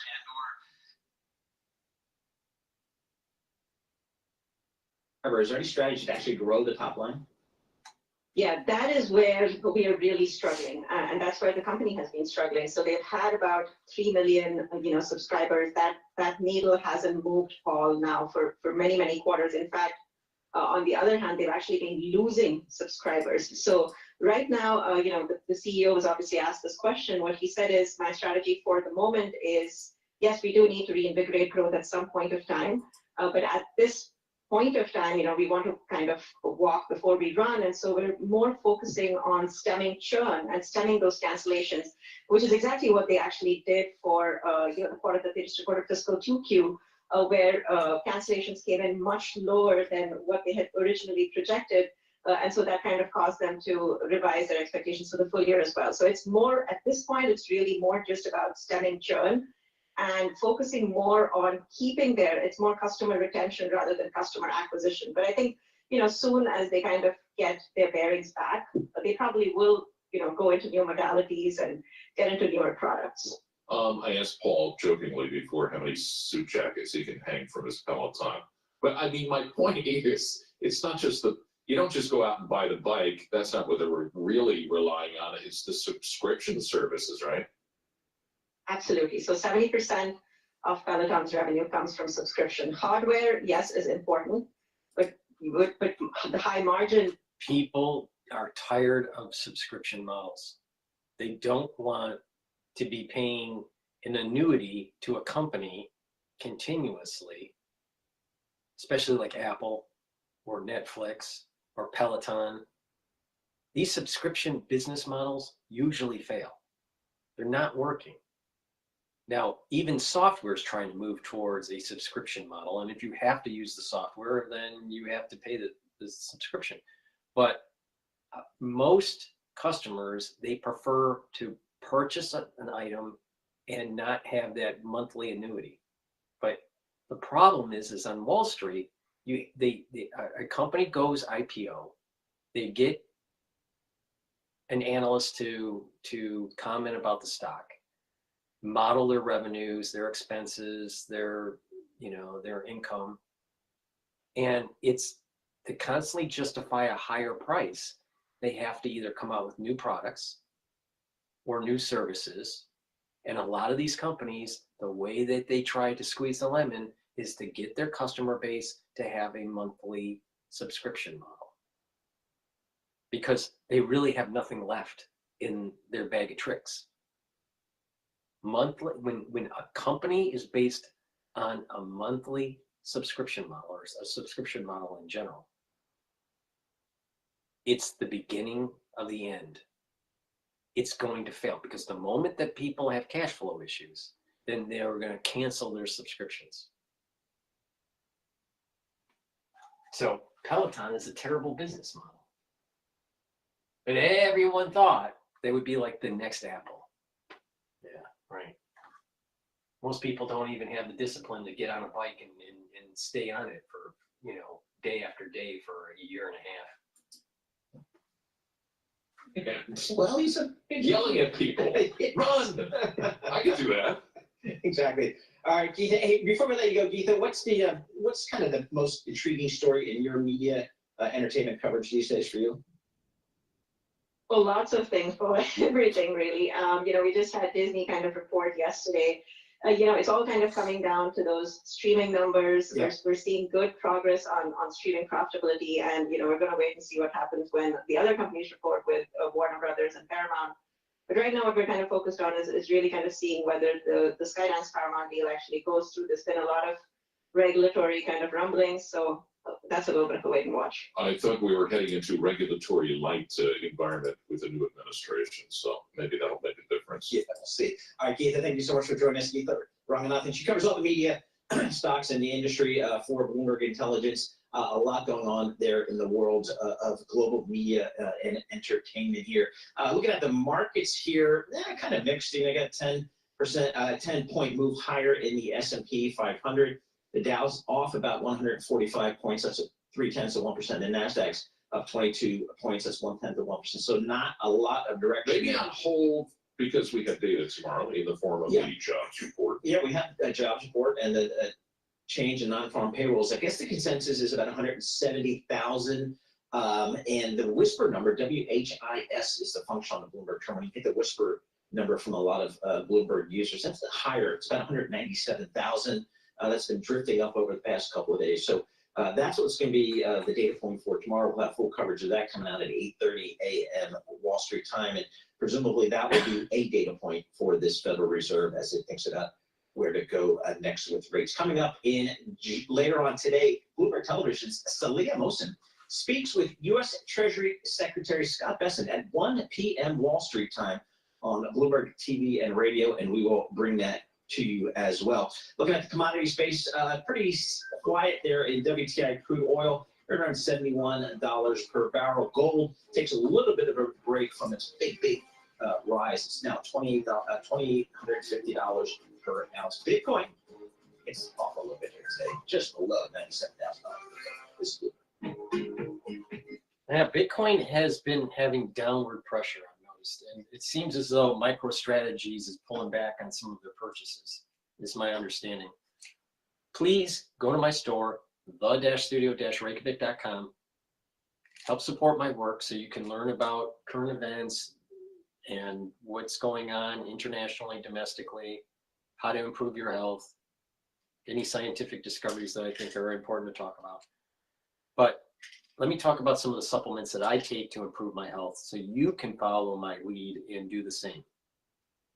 Vitamin K2 coupled with vitamin D3 is very important for your cardiovascular health and your bone health. If you want to increase the bone density, take K2 and also D3, all right? Stack them together. Take calcium supplements or drink milk. I get my calcium through milk, all right? Do resistance training and you're going to increase your bone density, all right? You're going to have to do that, maybe 3 times a week, 4 times a week.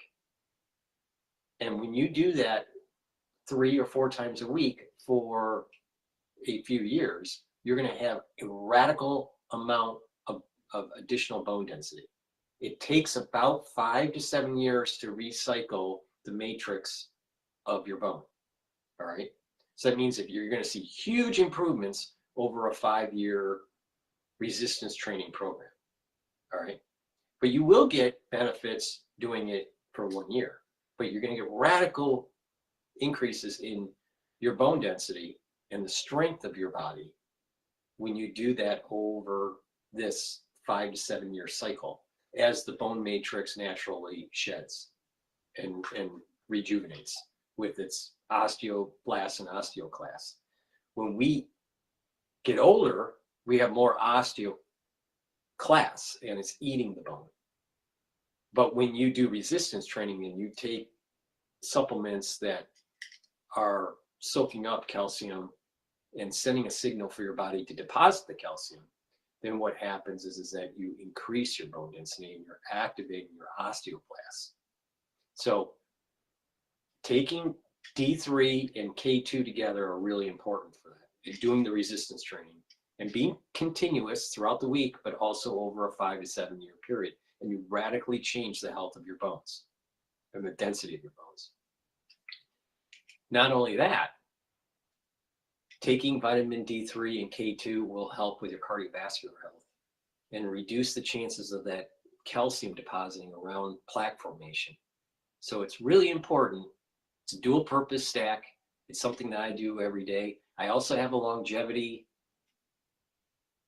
cardiovascular box where it has a whole bunch of supplements that will help to reduce the chances of building up plaque and also over time reduce the amount of blockage and plaque that has built up. And if you follow that and you do that every day and you watch what you eat, so you do proper diet and exercise, and with that cardiovascular longevity box that I have, you're going to reduce the actual plaque accumulation. So please take my advice. It's something that I do to maintain my cardiovascular health. But this stack also works really well for bone health. Now, I do have a longevity bone box for bone health. So take a look at that too. Nattokinase can be stacked with vitamin D3 and K2. Nattokinase is fibrinolytic, so it's going to break up clots. And nattokinase helps to improve your lipid profile. Brings down LDL levels and increases your HDL levels. That means that if you bring down your LDL levels and you're bringing down free radicals and you're reducing calcium depositing into the media of your blood vessel, then you're reducing plaque formation.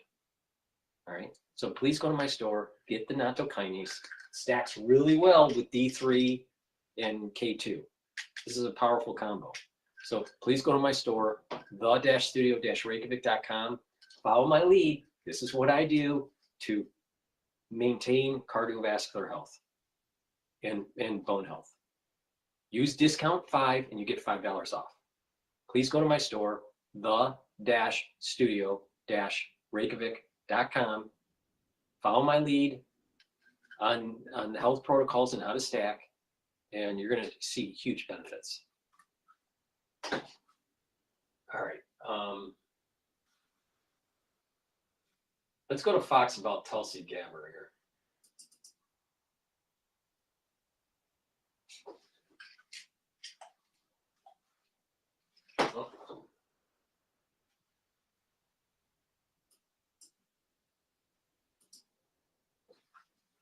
Missouri Day on the Will Kane Show. Earlier today on my digital show, we invited in Missouri Attorney General, the Missouri Attorney General, to talk about their suit against China in Missouri for their COVID-19 policies that they unleashed on your citizens there, Senator Hawley, because now I welcome in Missouri Republican Senator Josh Hawley as well.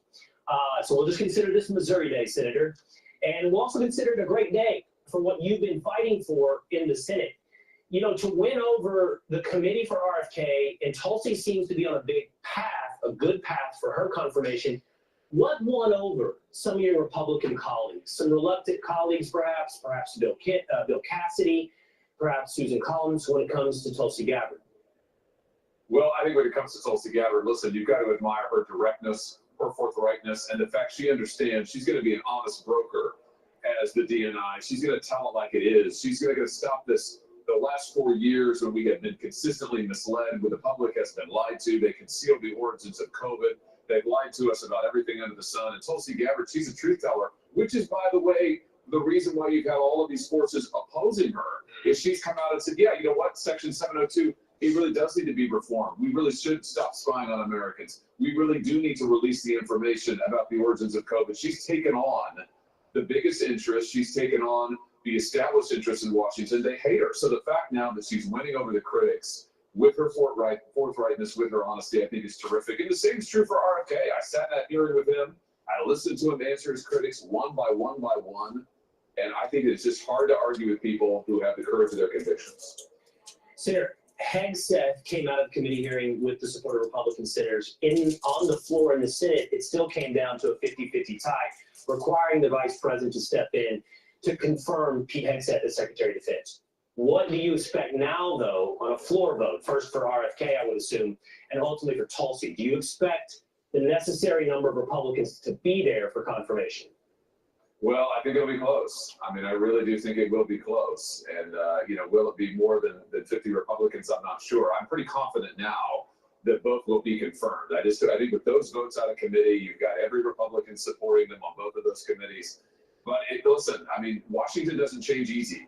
That's the bottom line here. And you've got lots of establishment forces like Big Pharma in the case of RFK. Big Pharma hates RFK, which to my mind is the greatest thing he's got going for him. The fact that he understands you've got to hold these people accountable. I love the fact he's out there suing Big Pharma. I love it. I think that's the best thing about his nomination. But, Will, they're going to go hard after him on the floor. I believe he will be confirmed. But it's going to be a fight because they're scared of what he'll do once he's in office. And I hope that he does everything he's promised to do. For whatever it's worth, betting markets today have both of them north of, I believe, 96% for confirmation. I'm sure you know more on where your colleagues stand on these two than the betting markets. But, again, for whatever it's worth, that's where we are at Polymarket. Let's talk about Doge. Let's talk about the 36 contracts that have been terminated. Saves about $165 million. Every step of the way, Senator, no matter what the cut has been, from USAID or any other cut within the federal government, the left has cried uncle. Most of your Democratic colleagues have cried about the deep cuts of these beginning cuts. I'm curious, from your impression so far, is there any cut that is acceptable to your friends, colleagues, opponents on the left? No, of course not, because they love government. They love government, they love bureaucracy, and even more than that, they love the far left agenda that these agencies have been pushing. And take USAID, that's the perfect example. Here is an agency that has been off road, has been spending our taxpayer money promoting abortions, promoting a far left trans agenda overseas. You want to talk about a form of imperialism. It's cultural imperialism of the worst kind. Leftist, Marxist, cultural imperialism that does not reflect the values of the American people, not at all. And now when this president brings them to heel and says, we're not doing that anymore, the left just melts down. Of course they do, because these agencies have been their mouthpieces. This is why we need top to bottom review. I love the reforms of the President's Institute. I mentioned I was sort of joking with you at the outset when I talked about having Missouri Attorney General Andrew Bailey on the Will Cain Show a little bit earlier today, talking about the suit against China, which has now been affirmed by the 8th Circuit, with standing to go forward, suing China over their COVID-19 policies. You as well, though, now in the Senate, held a hearing. Again, this is largely not, but not exclusively about China, and that's on the fentanyl crisis. And I wanted to share with you this quote. It stuck out to me. I'm sure you've seen it. This is a quote from the Chinese Foreign Ministry. Fentanyl is America's problem. What would you say to China?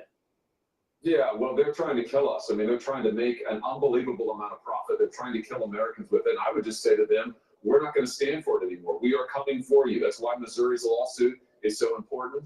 It's why it's important what the president is doing, getting tough with China. We need to slap tariffs on them. We need to sanction them. We need to make it clear that the open season on the United States of America is over. For all of our enemies out there, you've had an open season for the last 4 years. It is over, and that begins with China. All right, Senator Josh Hawley, thanks. All right.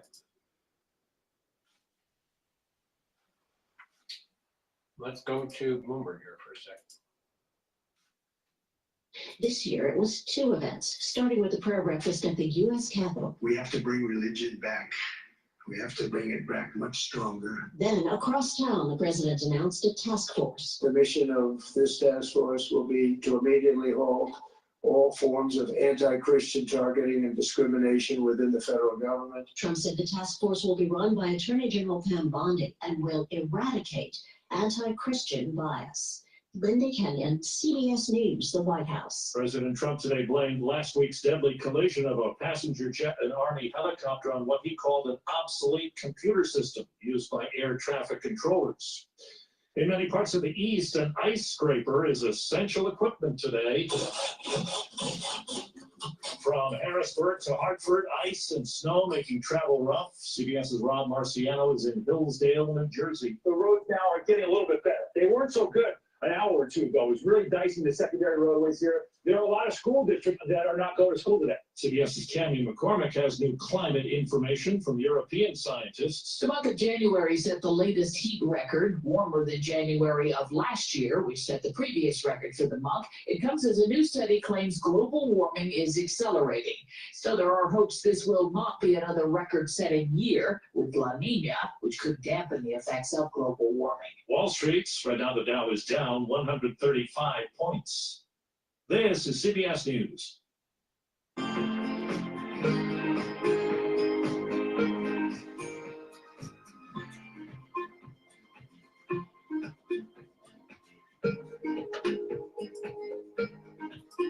Okay, as they're cycling through, I'm going to plug another product, and then we're going to go to Anderson Cooper. I want to see what he has to say about Trump. Please go to my store, the-studio-reykjavik.com, and get the silver gel. I have it in 2 containers here, one in a tube form and one in a quick dispenser. Have some structural nano silver gel at work, in your desk, have it at home, so you're prepared to use it when you need it. It's a dual purpose product, all right? You can use it as a skincare. You apply it on your skin every day, and then exfoliate later in the day, or put it on at night and then exfoliate in the morning for skincare. If you cut yourself, minor burn, an abrasion, put the gel on the wound and it will help to heal the wound.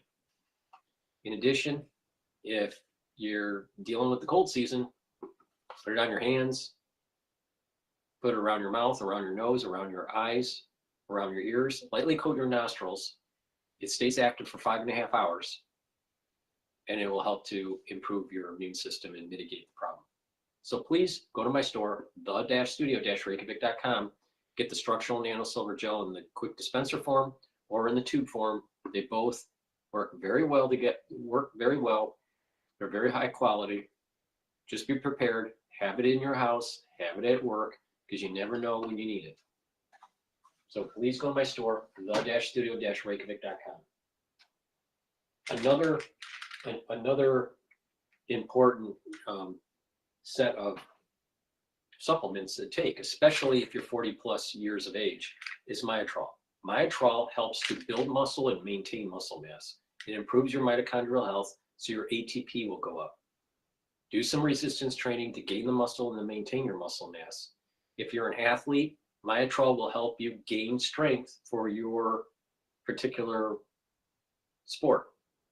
So taking it every day as a supplement for strength gains is a great idea if you are in athletics, either if you're younger or older. This stacks really well with the Gladiator barley that I sell in my store to get those added strength benefits. For the ones that are older, taking Myotrol every day is very important to prevent your muscles from atrophy. Please go to my store, use discount 5, and you get $5 off on any order. So take my advice, build that muscle, do some resistance training. If you're older and you're not into sports, but maybe take a sport that you're interested in, something that's low intensity. And by moving around, you're going to improve your blood flow. You're going to improve your muscles. You're going to improve your bone structure. It's a holistic approach. Proper diet, proper exercise, proper supplementation does wonders for longevity.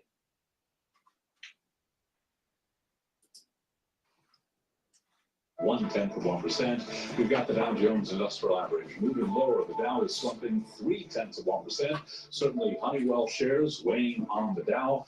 NASDAQ up 20 for the NASDAQ Composite Index. That is a gain now of just about 0.1%. The 10-year at 4.45%, with the 2-year currently yielding 4.20%. Spot gold down $15 the ounce, 28.51 right now on the precious metal. All right, let's play CNN. So you think you know Wix? Do you really? First up, we've got shape video masks. You can use different shape. Good evening, thanks for joining us. We begin tonight, not for the first time, and likely not for the last time, with a lot. Not for the first time, because anyone around for the first Trump administration recognizes that creating news by the truckload has always been part of the game plan. All we have to do is flood the zone. Every day we hit them with 3 things. They'll bite on one and we'll get all of our stuff done. Bang, bang, bang. Bang, bang, bang. Steve Bannon, 2019, classic. 6 years later, that tactic, flooding the zone, is in full swing again. In just the last 2 weeks and 3 days, the new Trump administration has already granted clemency to each and every January 6th convict and defendant and launched a purge of the FBI and the Justice Department. It has all but eliminated the world-leading global aid agency and frozen spending, or tried to, on thousands of federal programs, including vital scientific and medical research. The world's richest man, with the president say so, and the help of a half dozen or so unelected computer whizzes, one reportedly just 19 years old, has gained access to the Treasury's formerly nonpartisan office for paying out trillions of dollars a year, including Medicare and Social Security. The president has threatened our 2 closest trading partners with the kind of tariffs traditionally reserved for adversaries or enemies, and has offered incentives to quit to every single person at NOAA, the hurricane forecasting people, whose map, you'll remember, the president reportedly altered with a Sharpie during his first term. We got lucky in Florida, very, very lucky indeed. We had actually, our original chart was that it was going to be hitting Florida directly. Maybe I could just see that, Kevin. It was going to be hitting directly, and that would have affected a lot of other states. But that was the original chart. The head of NOAA at the time was found to have violated the agency's code of ethics in connection with what became known as Sharpie Gate. Yesterday, the president nominated him once again to lead NOAA, or whatever remains of it. Just today, we learned that the CIA is offering so-called buyouts to its entire workforce. There's some question of whether everyone would be allowed to take them, but everyone. You know, it is so rich. It is so rich for Anderson Cooper from CNN, which is nothing but a mouthpiece for CIA. He was an intern at the CIA, and you know, I would not be surprised that he is actually working for the CIA, embedded in media. But the thing is, it's so rich to see him on CNN talking about the CIA and how it needs to be gutted by the Trump administration. Of course, the CIA needs to be gutted by the Trump administration, but they're worried about institutional knowledge. But 90% of the things that they do, they fuck up. So what does it matter if we're losing their knowledge or not?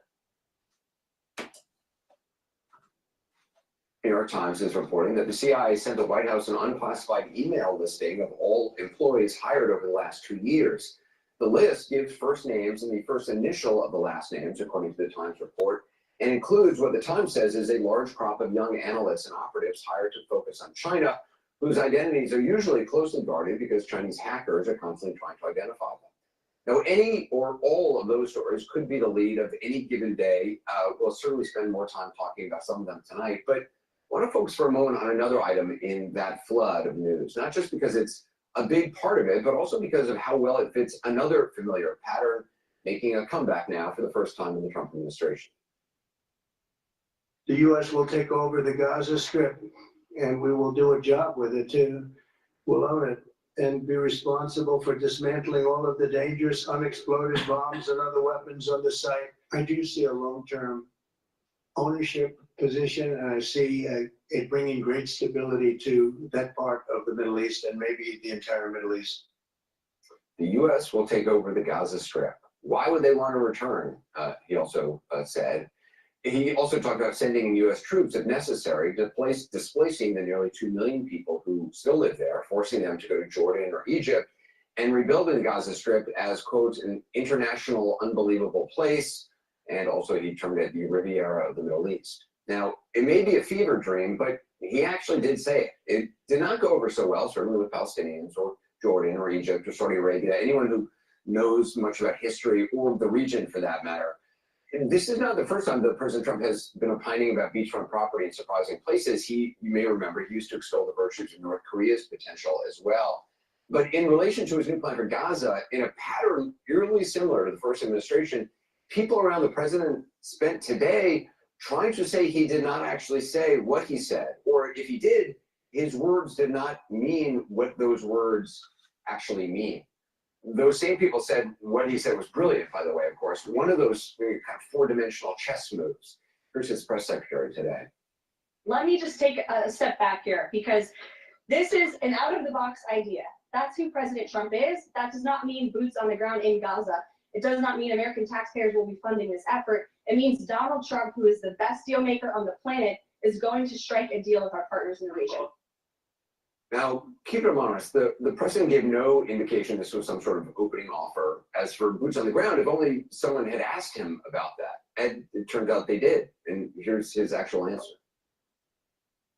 As far as Gaza is concerned, we'll do what is necessary. If it's necessary, we'll do that. We're going to take over that piece and we're going to develop it, create thousands and thousands of jobs, and it'll be something that the entire Middle East can be very proud of. So no, he wasn't ruling out sending U.S. troops who would then be involved in fighting the war that Israel just stopped fighting. And not only does that mean a war, it also costs money, unless he's pretending he can somehow just get all the land and develop it and have what he called a long-term ownership position. And are U.S. taxpayers funding that? Is that a private Trump organization development? Will there be a new Trump university there? Did the president simply not mean a word of what he said? The Secretary of State seems to think he didn't mean it when he said on 3 separate occasions yesterday that the people in Gaza would have to find homes elsewhere. So what he's very generally... Is your marketing tech stack stuck in the past? Indeed it is. Upgrade to AppSpot, the world's leading MMP, with the most...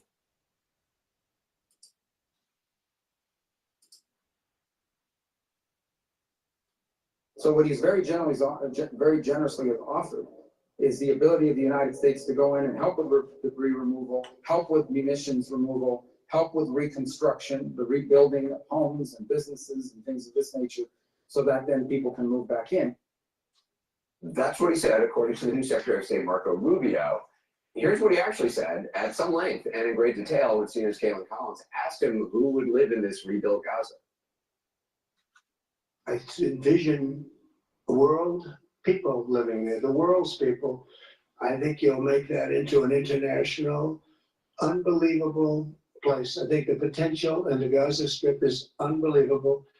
And I think the entire world, representatives from all over the world will be there, and they'll live there. Palestinians also. Palestinians will live there. Many people will live there.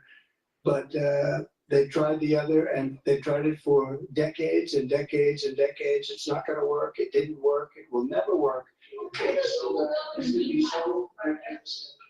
But more importantly than that is the people that have been absolutely destroyed that live there now can live in peace in a much better situation, because they're living in hell. And those people will now be able to live in peace. We'll make sure that it's done world class. It'll be wonderful for the people. Palestinians mostly we're talking about. And I have a feeling that despite them saying no, I have a feeling that the king in Jordan and that the general president, but that the general in Egypt will open their hearts and will give us the kind of land that we need to get this done. So it doesn't sound like what Secretary of State Rubio says the president said, but if you're looking for more clarity, here's what the president said just a couple hours earlier in the day. I don't think people should be going back to Gaza. I think that Gaza's been very unlucky for them. They've lived like hell. They lived like you're living in hell. And it could be Jordan, it could be Egypt, it could be other countries. And you could go 4 or 5 or 6 areas. It doesn't have to be one area. But you take certain areas and you build really good quality housing, like a beautiful town, like someplace where they can live and not die. Netanyahu just sitting there. There it is. I don't think people should be going back to Gaza. That's what the President of the United States plainly said about nearly 2 million people. And what the people around him now say he did not say. New zone, fresh flood, same playbook. Well, that's, you know, I gave my perspective on the whole rebuilding of Gaza last night on episode 100. So let's go to Bloomberg. Its balance of power just started about 17 minutes ago. Evening, right after 7 p.m. Yes, absolutely. But there's a purpose to this. In some ways, it's just like, in terms of stopping it, it's pointless. It's not, they're not going to stop it. It's just going to delay it for 30 hours. 30 hours does not make any difference whatsoever at what, when Russ Vought starts his new job. But the purpose is to put a lot of attention on him and create this definition of him. And this conflict is probably the only way Americans have ever heard of Russ Vought in most cases, or at least the portion of Americans that are even hearing of him now. Yeah. So by having this giant conflict, both for the general public and for their own base supporters, they're sending a message. All right, Mike Dorning, always covering Capitol Hill for us. Thank you so much indeed. And as we consider this second administration as it is taking shape, we're going to get into what public opinion is actually suggesting about how Americans feel about these first few weeks. Cliff Young of Ipsos Polling will be with me next, right here on Balance of Power on Bloomberg. All right, so while we're waiting for them to cycle in, let's talk about some supplements that I've added to my stack. These are supplements that are really important, all right? NAC is a supplement that I've added to my stack to boost up my glutathione levels. Glutathione is an important pathway to soak up free radicals. NAC also helps to detoxify your liver and your kidney, especially if you take acetaminophen. In addition, NAC helps to calm your central nervous system and put it into parasympathetic. It reduces anxiety. That's really important because when you have anxiety, you're not sleeping well and you have higher cortisol levels, and high cortisol levels are immunosuppressive. So taking NAC is going to help reduce anxiety, detoxify your liver and your kidney, and boost up your glutathione levels so you can soak up more free radicals. This is synergistic with C60. So please add that to your health stack. It's really important. NAD plus boosts up energy levels. NAD plus helps to repair DNA damage. When you get older, you accumulate DNA damage, and it overloads the ability for your cells to self-correct. So you need to take NAD plus to help your cells along to do the repair that it needs on your DNA. This repairs cellular DNA and mitochondrial DNA. In addition, NAD plus also helps to protect your neurons. When you get 40 plus years of age, you need to take supplements that help to support your neurons.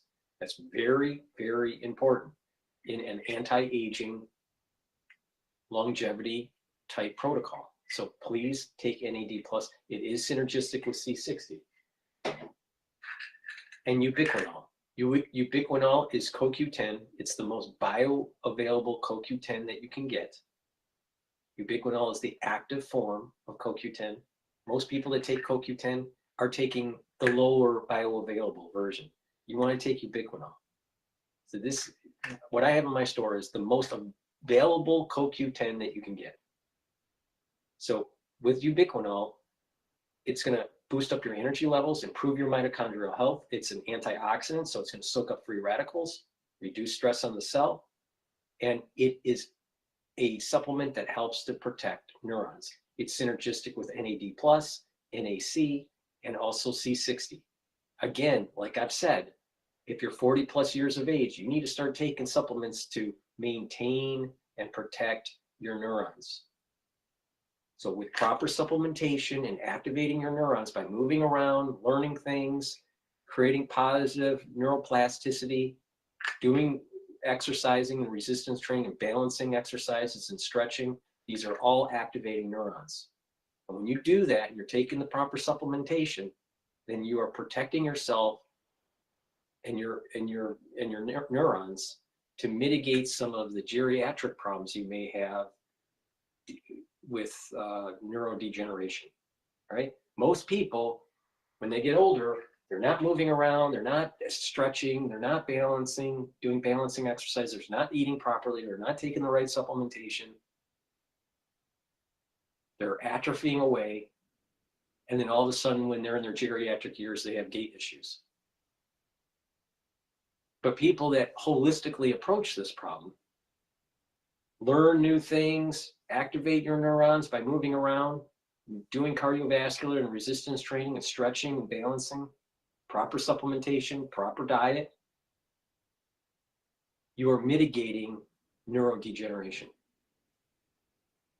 You're reducing the chances of the problems that you have in your geriatric years. It's anti-aging. It's increasing your longevity. It's increasing your vitality. Please go to my store, the-studio-reykjavik.com, get the ubiquinol, the NAD+, and the NAC. Use discount 5 to get $5 off. Now, you can take my advice or don't take my advice, but bottom line is I'm right.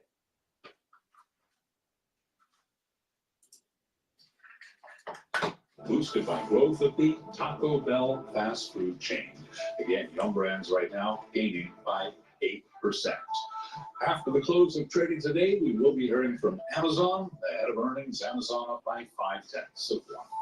Balance of power continues. Back to go to Washington. Once again, your host, and here she is, Kaylee Lyons. All right, Charlie Pellet in New York, thank you so much. I'm Kaylee Lyons in Washington, where we're marking today, for those of you counting, day 17 of the second Trump administration.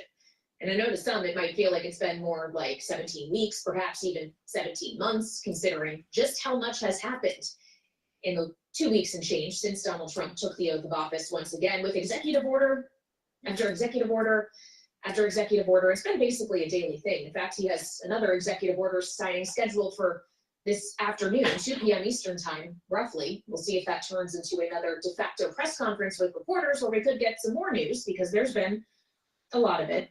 It's turning into a bit of a pattern. But of course, it is still early days in this administration. Again, just 17 of them have passed, or we're in the 17th now. And the president says he's been spending these early days delivering on the mandate that the American electorate gave him. And that's why he's moving so quickly. But we wanted to take stock of how people are actually feeling about what the president has done so far. And for that, we turn to Ipsos, which has new polling out on a lot of this. And Cliff Young, Ipsos's head of polling, or president of polling and public affairs, is here with me in our Washington, D.C. studio. So, Cliff, you have a lot of specifics, and I do want to get into that. But if we could just talk about his approval overall, how's it looking? He's in a really good place. And he's in a better place than he was in 2017. And so if you take the average of the polling, not just Ipsos, but all of us, it's around 48, 49% approval rating. That's really strong in a hyper-polarized world, a world like that we live in. In 2017, it was 41%. So Trump 2.0, in my evaluation, is much more robust, much more muscular, and he has a much stronger coalition than he did in 2017. Well, so when we take a good starting position, I guess, just how difficult historically has a good start been to hold on to? I think we all remember early on in President Biden's term, approval pretty good. Post-Afghanistan withdrawal, it precipitously dropped, and it really never recovered after that. So what does history suggest about patterns here? Yeah, time is not your friend when you're president, and we're looking at your approval ratings. But basically, he's in his honeymoon period. This is the period when Americans writ large will give him the benefit of the doubt, give the president the benefit of the doubt. What we know is the following. Presidents typically have about 6 months before approval ratings begin to decline more precipitously. On average, a decline is between 5 and 7 points. And we will see, obviously, because he might buck the trend. But really, he has those 6 months to get things done and get his agenda pushed through. Well, he certainly isn't waiting 6 months to try to get things done. He didn't even wait 6 hours, arguably, after he was inaugurated. So if we could get into some of his initiatives, beginning with the one that we've paid a lot of attention to here at Bloomberg, considering the cast of characters involved, the Department of Government Efficiency and Elon Musk and these wider efforts to trim down the size of the federal government. So far, is this popular? Yeah, it is popular, and indeed, we pulled in a whole host of executive orders. Some aren't very popular, some are.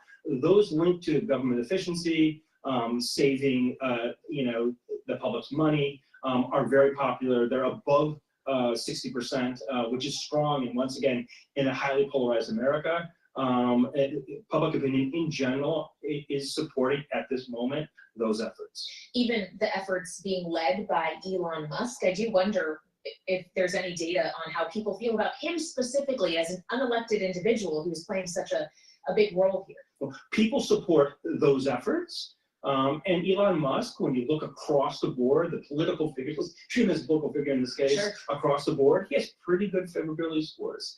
High 30s, low 40s, once again, that's a good place to be in a highly polarized America like we see today. Okay, so if what he is doing is popular, what's on the unpopular side of what we've seen so far? What is least popular? Well, the administration has backtracked, right? And when they froze all funding to basically grants and services, they backtracked, they reversed the order. Only 20% of Americans agree with that executive order. So that's an example, like when it really hits the pocketbook, when it affects sort of children or the family, when it is seen as unfair, those sorts of executive orders are less popular. But once again, there are some that are very popular, some that are less so. So when we consider, for example, the effort to dismantle USAID or the pullback in foreign aid specifically, not necessarily the money that's being spent on social programs or what have you here at home, do people care about this, or is this largely something happening in NGO circles, those of us here in Washington that are paying attention?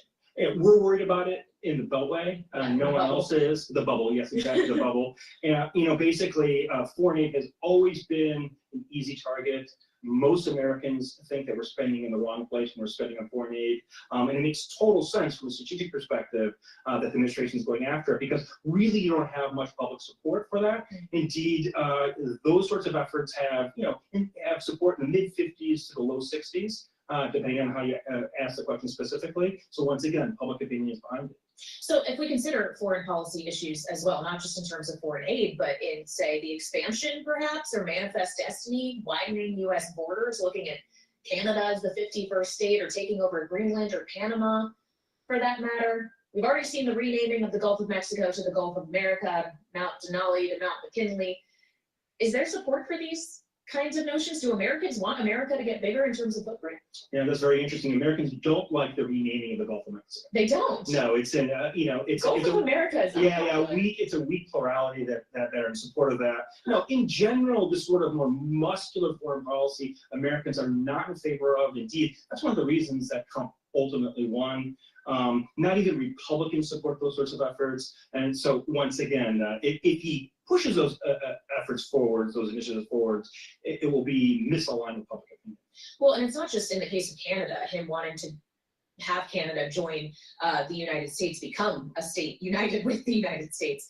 He's also trying to exercise a lot of leverage over Canada with the form of tariff threats. Obviously, that's been punted a bit, but there was a lot of warning from American industry specifically about the impact tariffs could have on American jobs, on costs for American people. Does the electorate reflect that in terms of favorability views around tariffs, or are they largely supportive of the kind of policy? Support for tariffs has declined over the last, let's say, month and a half. Okay. And so if we were talking, let's say, in mid-November, I would tell you that a majority of Americans are in favor of it. Right now, we're seeing strong pluralities in favor of it. I think the reality has set in a bit. That said, when you peel away the onion and you look at Republicans, supermajority support for such efforts. Well, especially, I guess, when those efforts are tied to, at least in the words of the president, issues of border security, stopping the flow of fentanyl and migrants over the northern and southern borders. Obviously, that's not where those efforts stop. We've seen a lot of border and immigration-oriented action from this president so far, ranging from trying to end birthright citizenship, which has run into trouble in courts, to just sending more troops to the border, ending asylum claims, that kind of thing. How do people feel about the range of those efforts? Are some things more popular than others? Yeah, America's not a monolith. Sure. And Americans have, see the nuance. And so a supermajority percent of Americans, 87% of Americans, support the deportation of illegal immigrants who are also criminals. Indeed, that's where the administration is really focused. There's a lot of support for that. But when you start to deal with children or involve children, birthright citizenship, DACA sort of children, and adjacent sort of segments, Americans do not support it. So once again, broad-based support for deporting, all the the criminals that are here illegally, but much more nuanced, less support for other sorts of deportations. Right, and that nuance is important. Thank you for sharing you. your data with us. Cliff Young joining us from Ipsos polling. And I want to give a little reaction as well to some of this data and the figures we're seeing for the Trump administration so far from our political panel today. Rick Davis with me, Stonecourt Capital partner and Republican strategist, alongside Democratic strategist Caitlin Legacki. Rick, Cliff just told me President Trump's in a pretty good place when it comes to his approval rating, at least early on. How long is he going to be able to hold on to it? Yeah, I actually think it's kind of precarious. I was reading some of Cliff's data, and, Trump's got the weakest first 100-day numbers of any president going back to Dwight Eisenhower. I mean, by 20%. And so, yeah, I mean, it's the modern era. We're divided as a nation, but the least popular president at the time was 55%, was Bill Clinton in his first 100 days. So that's 10% higher than Trump. So, I mean, I think he is muscular. A lot of that coalition seems to be former Democrats. I think that it says as much about the Democratic Party as it does the Republican Party. But I can't imagine if he does what Cliff says, which is this might be his high point of his entire administration, then he's right back to where he basically was in 2017, which was, hovering in the low 40s, high 30s, which is right back where Biden was. So I don't know. I mean, I think it's too early to tell, but he's certainly getting a lot done in his first 100 days. And maybe strategies of recognition that this is as good as it's going to get, and why not go as quick as you can while you're still popular? Well, and Caitlin, briefly, even if he's low for a just starting out president, he's still higher than the president's approval leaving office was in Joe Biden. How much of this is just a comparison game, the immediate comparison? Yeah, I think that's absolutely what it is. We saw if this election was a referendum on anything, it was a referendum on the establishment and our institutions. And so what you're likely seeing is some measure of support for Donald Trump and Elon Musk coming in and promising to shake things up. I think where they have kind of blown this opportunity is that their initial, opening salvo is freezing government funding for essential programs. It is really, for lack of a better term, coming in and throat punching the opposition, which is not necessarily what the American people like to see. And so I think that I agree completely that this is probably a high point. And rather than trying to grow their coalition even further, it's clear that there's an agenda to punish opposition. Her dog in the background is bothering my dog. So, Bloomberg, stop it. My dog's a hunting dog. It likes killing. For federal government employees and buyouts, it's all part of this slimming down DOGE effort, and we'll get into that next right here on Balance of Power on video. All right. Please go to my store, the-studio-reykjavik.com. Please get the resveratrol. Resveratrol stacks really well with C60. I'll be talking about C60 shortly. It stacks well with NAD+ and ubiquinol. Resveratrol is an antioxidant. It'll soak up free radicals. It helps the mitochondrial health, so you'll have more ATP.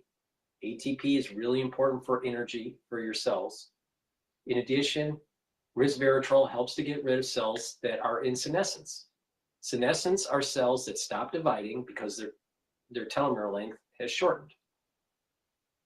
Now, once the telomere length shortens and it goes into senescence, it can't divide anymore.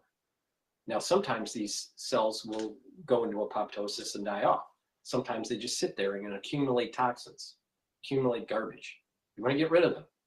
And then in tissues that can regenerate, that have adult stem cells, when you get rid of these senesced cells, it sends a a growth factor, a growth signal for those adult stem cells to divide and create new cells for that tissue. So you have tissues that can perform better. So you want to get rid of those senescent cells, get rid of those toxins that have been building up in the tissues. Resveratrol will help with that. In addition, resveratrol, again, is synergistic with C60. So you get the most benefits out of resveratrol when you stack it with things like NAD+ and C60 and other very strong antioxidants. I've been taking resveratrol for decades. Please go to my store, the-studio-reykjavik.com, take the resveratrol, make sure you stack it. Now, we've been talking about C60. C60 is a very potent antioxidant. It will soak up free radicals. It's in a lipid, it's in an oil because it's lipid soluble. You can get it in avocado oil, MCT coconut oil, or extra virgin olive oil. The one I have in my hand is MCT coconut oil. You take a teaspoon a day. I take a teaspoon a day. So every day, I'll soak up those free radicals and reduce the cellular stress, reduce the tissue stress. And when you do that, your cells and your tissues perform better. When they perform better, that means your organs are going to be performing better. Your glands and your endocrine system and your immune system are going to perform better. And over time, what you're going to see is that your energy levels are up because you have better mitochondrial health, your ATP is increased, and you are slowly healing your body, and you're noticing that your body is aging slower. Take it every day. There's compound effects over year, and stack it with the other supplements that I've been talking about, especially the resveratrol, but not just stack it with the resveratrol. Remember the 4-pillar system, the core that I've been talking about. Max 35, C60, turmeric, ashwagandha, and lignans, and Boomer Boost. It's a very strong combo to really boost up the health of your body. Please go to my store, the-studio-reykjavik.com, get the C60. You can get it in a 2-ounce, a 4-ounce, or an 8-ounce configuration. I take a teaspoon a day. If you work out, take it before your workout, and you'll notice that you recover quicker. In addition, for the best absorption, take it on an empty stomach. Please go to my store, the-studio-reykjavik.com, get the C60 either in a 2-ounce, 4-ounce, or an 8-ounce configuration. Use discount 5 and you get $5 off. And lastly, Boomer Boost. Like I was saying about the pillars, the last pillar of the core is Boomer Boost. Why? It improves your energy levels and your metabolism. It speeds that up. When you have more energy, your body will perform better. In the geriatric years, your energy starts to decline. Your mitochondrial health starts to decline. Your immune system starts to decline. It all starts with energy. You look at someone that's young, they have lots of energy. They have to burn it all off because they're running around. You get a new dog, it has to run around because it has lots of energy. And you look at an old dog or someone that's in their geriatric years, they sit in a chair, right? Because they don't have any energy. It's about energy levels and soaking up free radicals. Really important. So Boomer Boost has 68 nutrients. Here's the supplement profile. Read the label on my website in detail.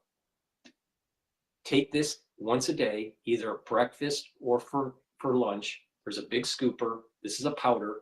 You mix it with soft foods like hummus or yogurt. I mix it in hummus for my lunch. And what you do is you take it once a day. You can also mix it with filtered water. Some people mix it with milk. It's up to you.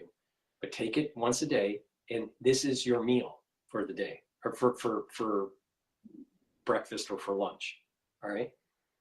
Obviously, you're going to have dinner and all that, but the thing is that use it as a meal for your breakfast or for your lunch, and you'll lose weight, and you're going to control your blood glucose levels. You're going to gain energy. You're going to sleep better because you have nutrients that actually help with the sleep cycle. But not just that, it will help with your cardiovascular health, your brain health, your strength and your muscles. boost up your energy levels and your metabolism and bring down inflammation.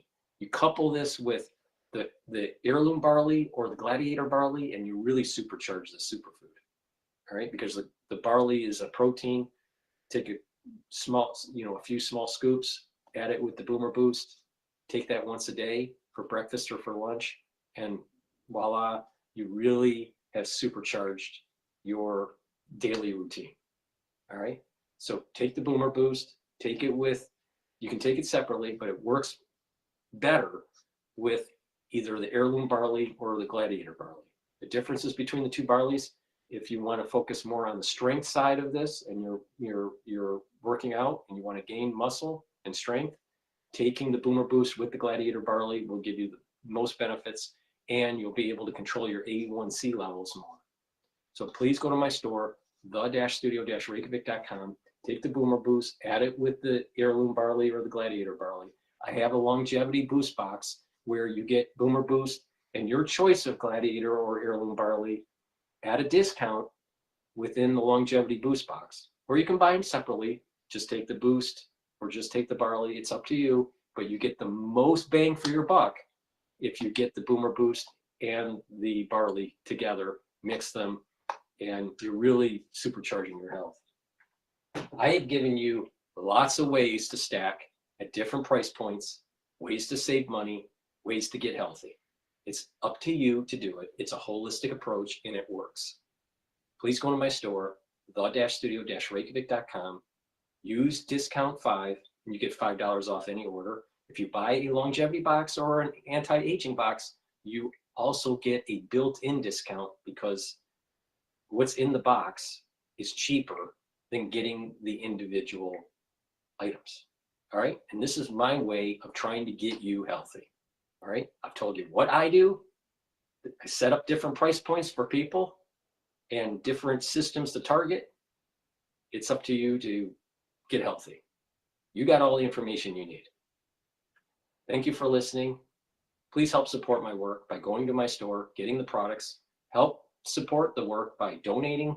You can donate through Stripe, PayPal, or buy me a coffee on my website, the-studio-reykjavik.com, or you can be a paid member to my Patreon channel. All the links are in the description of this video and all my videos. Thank you for listening, and have a nice day.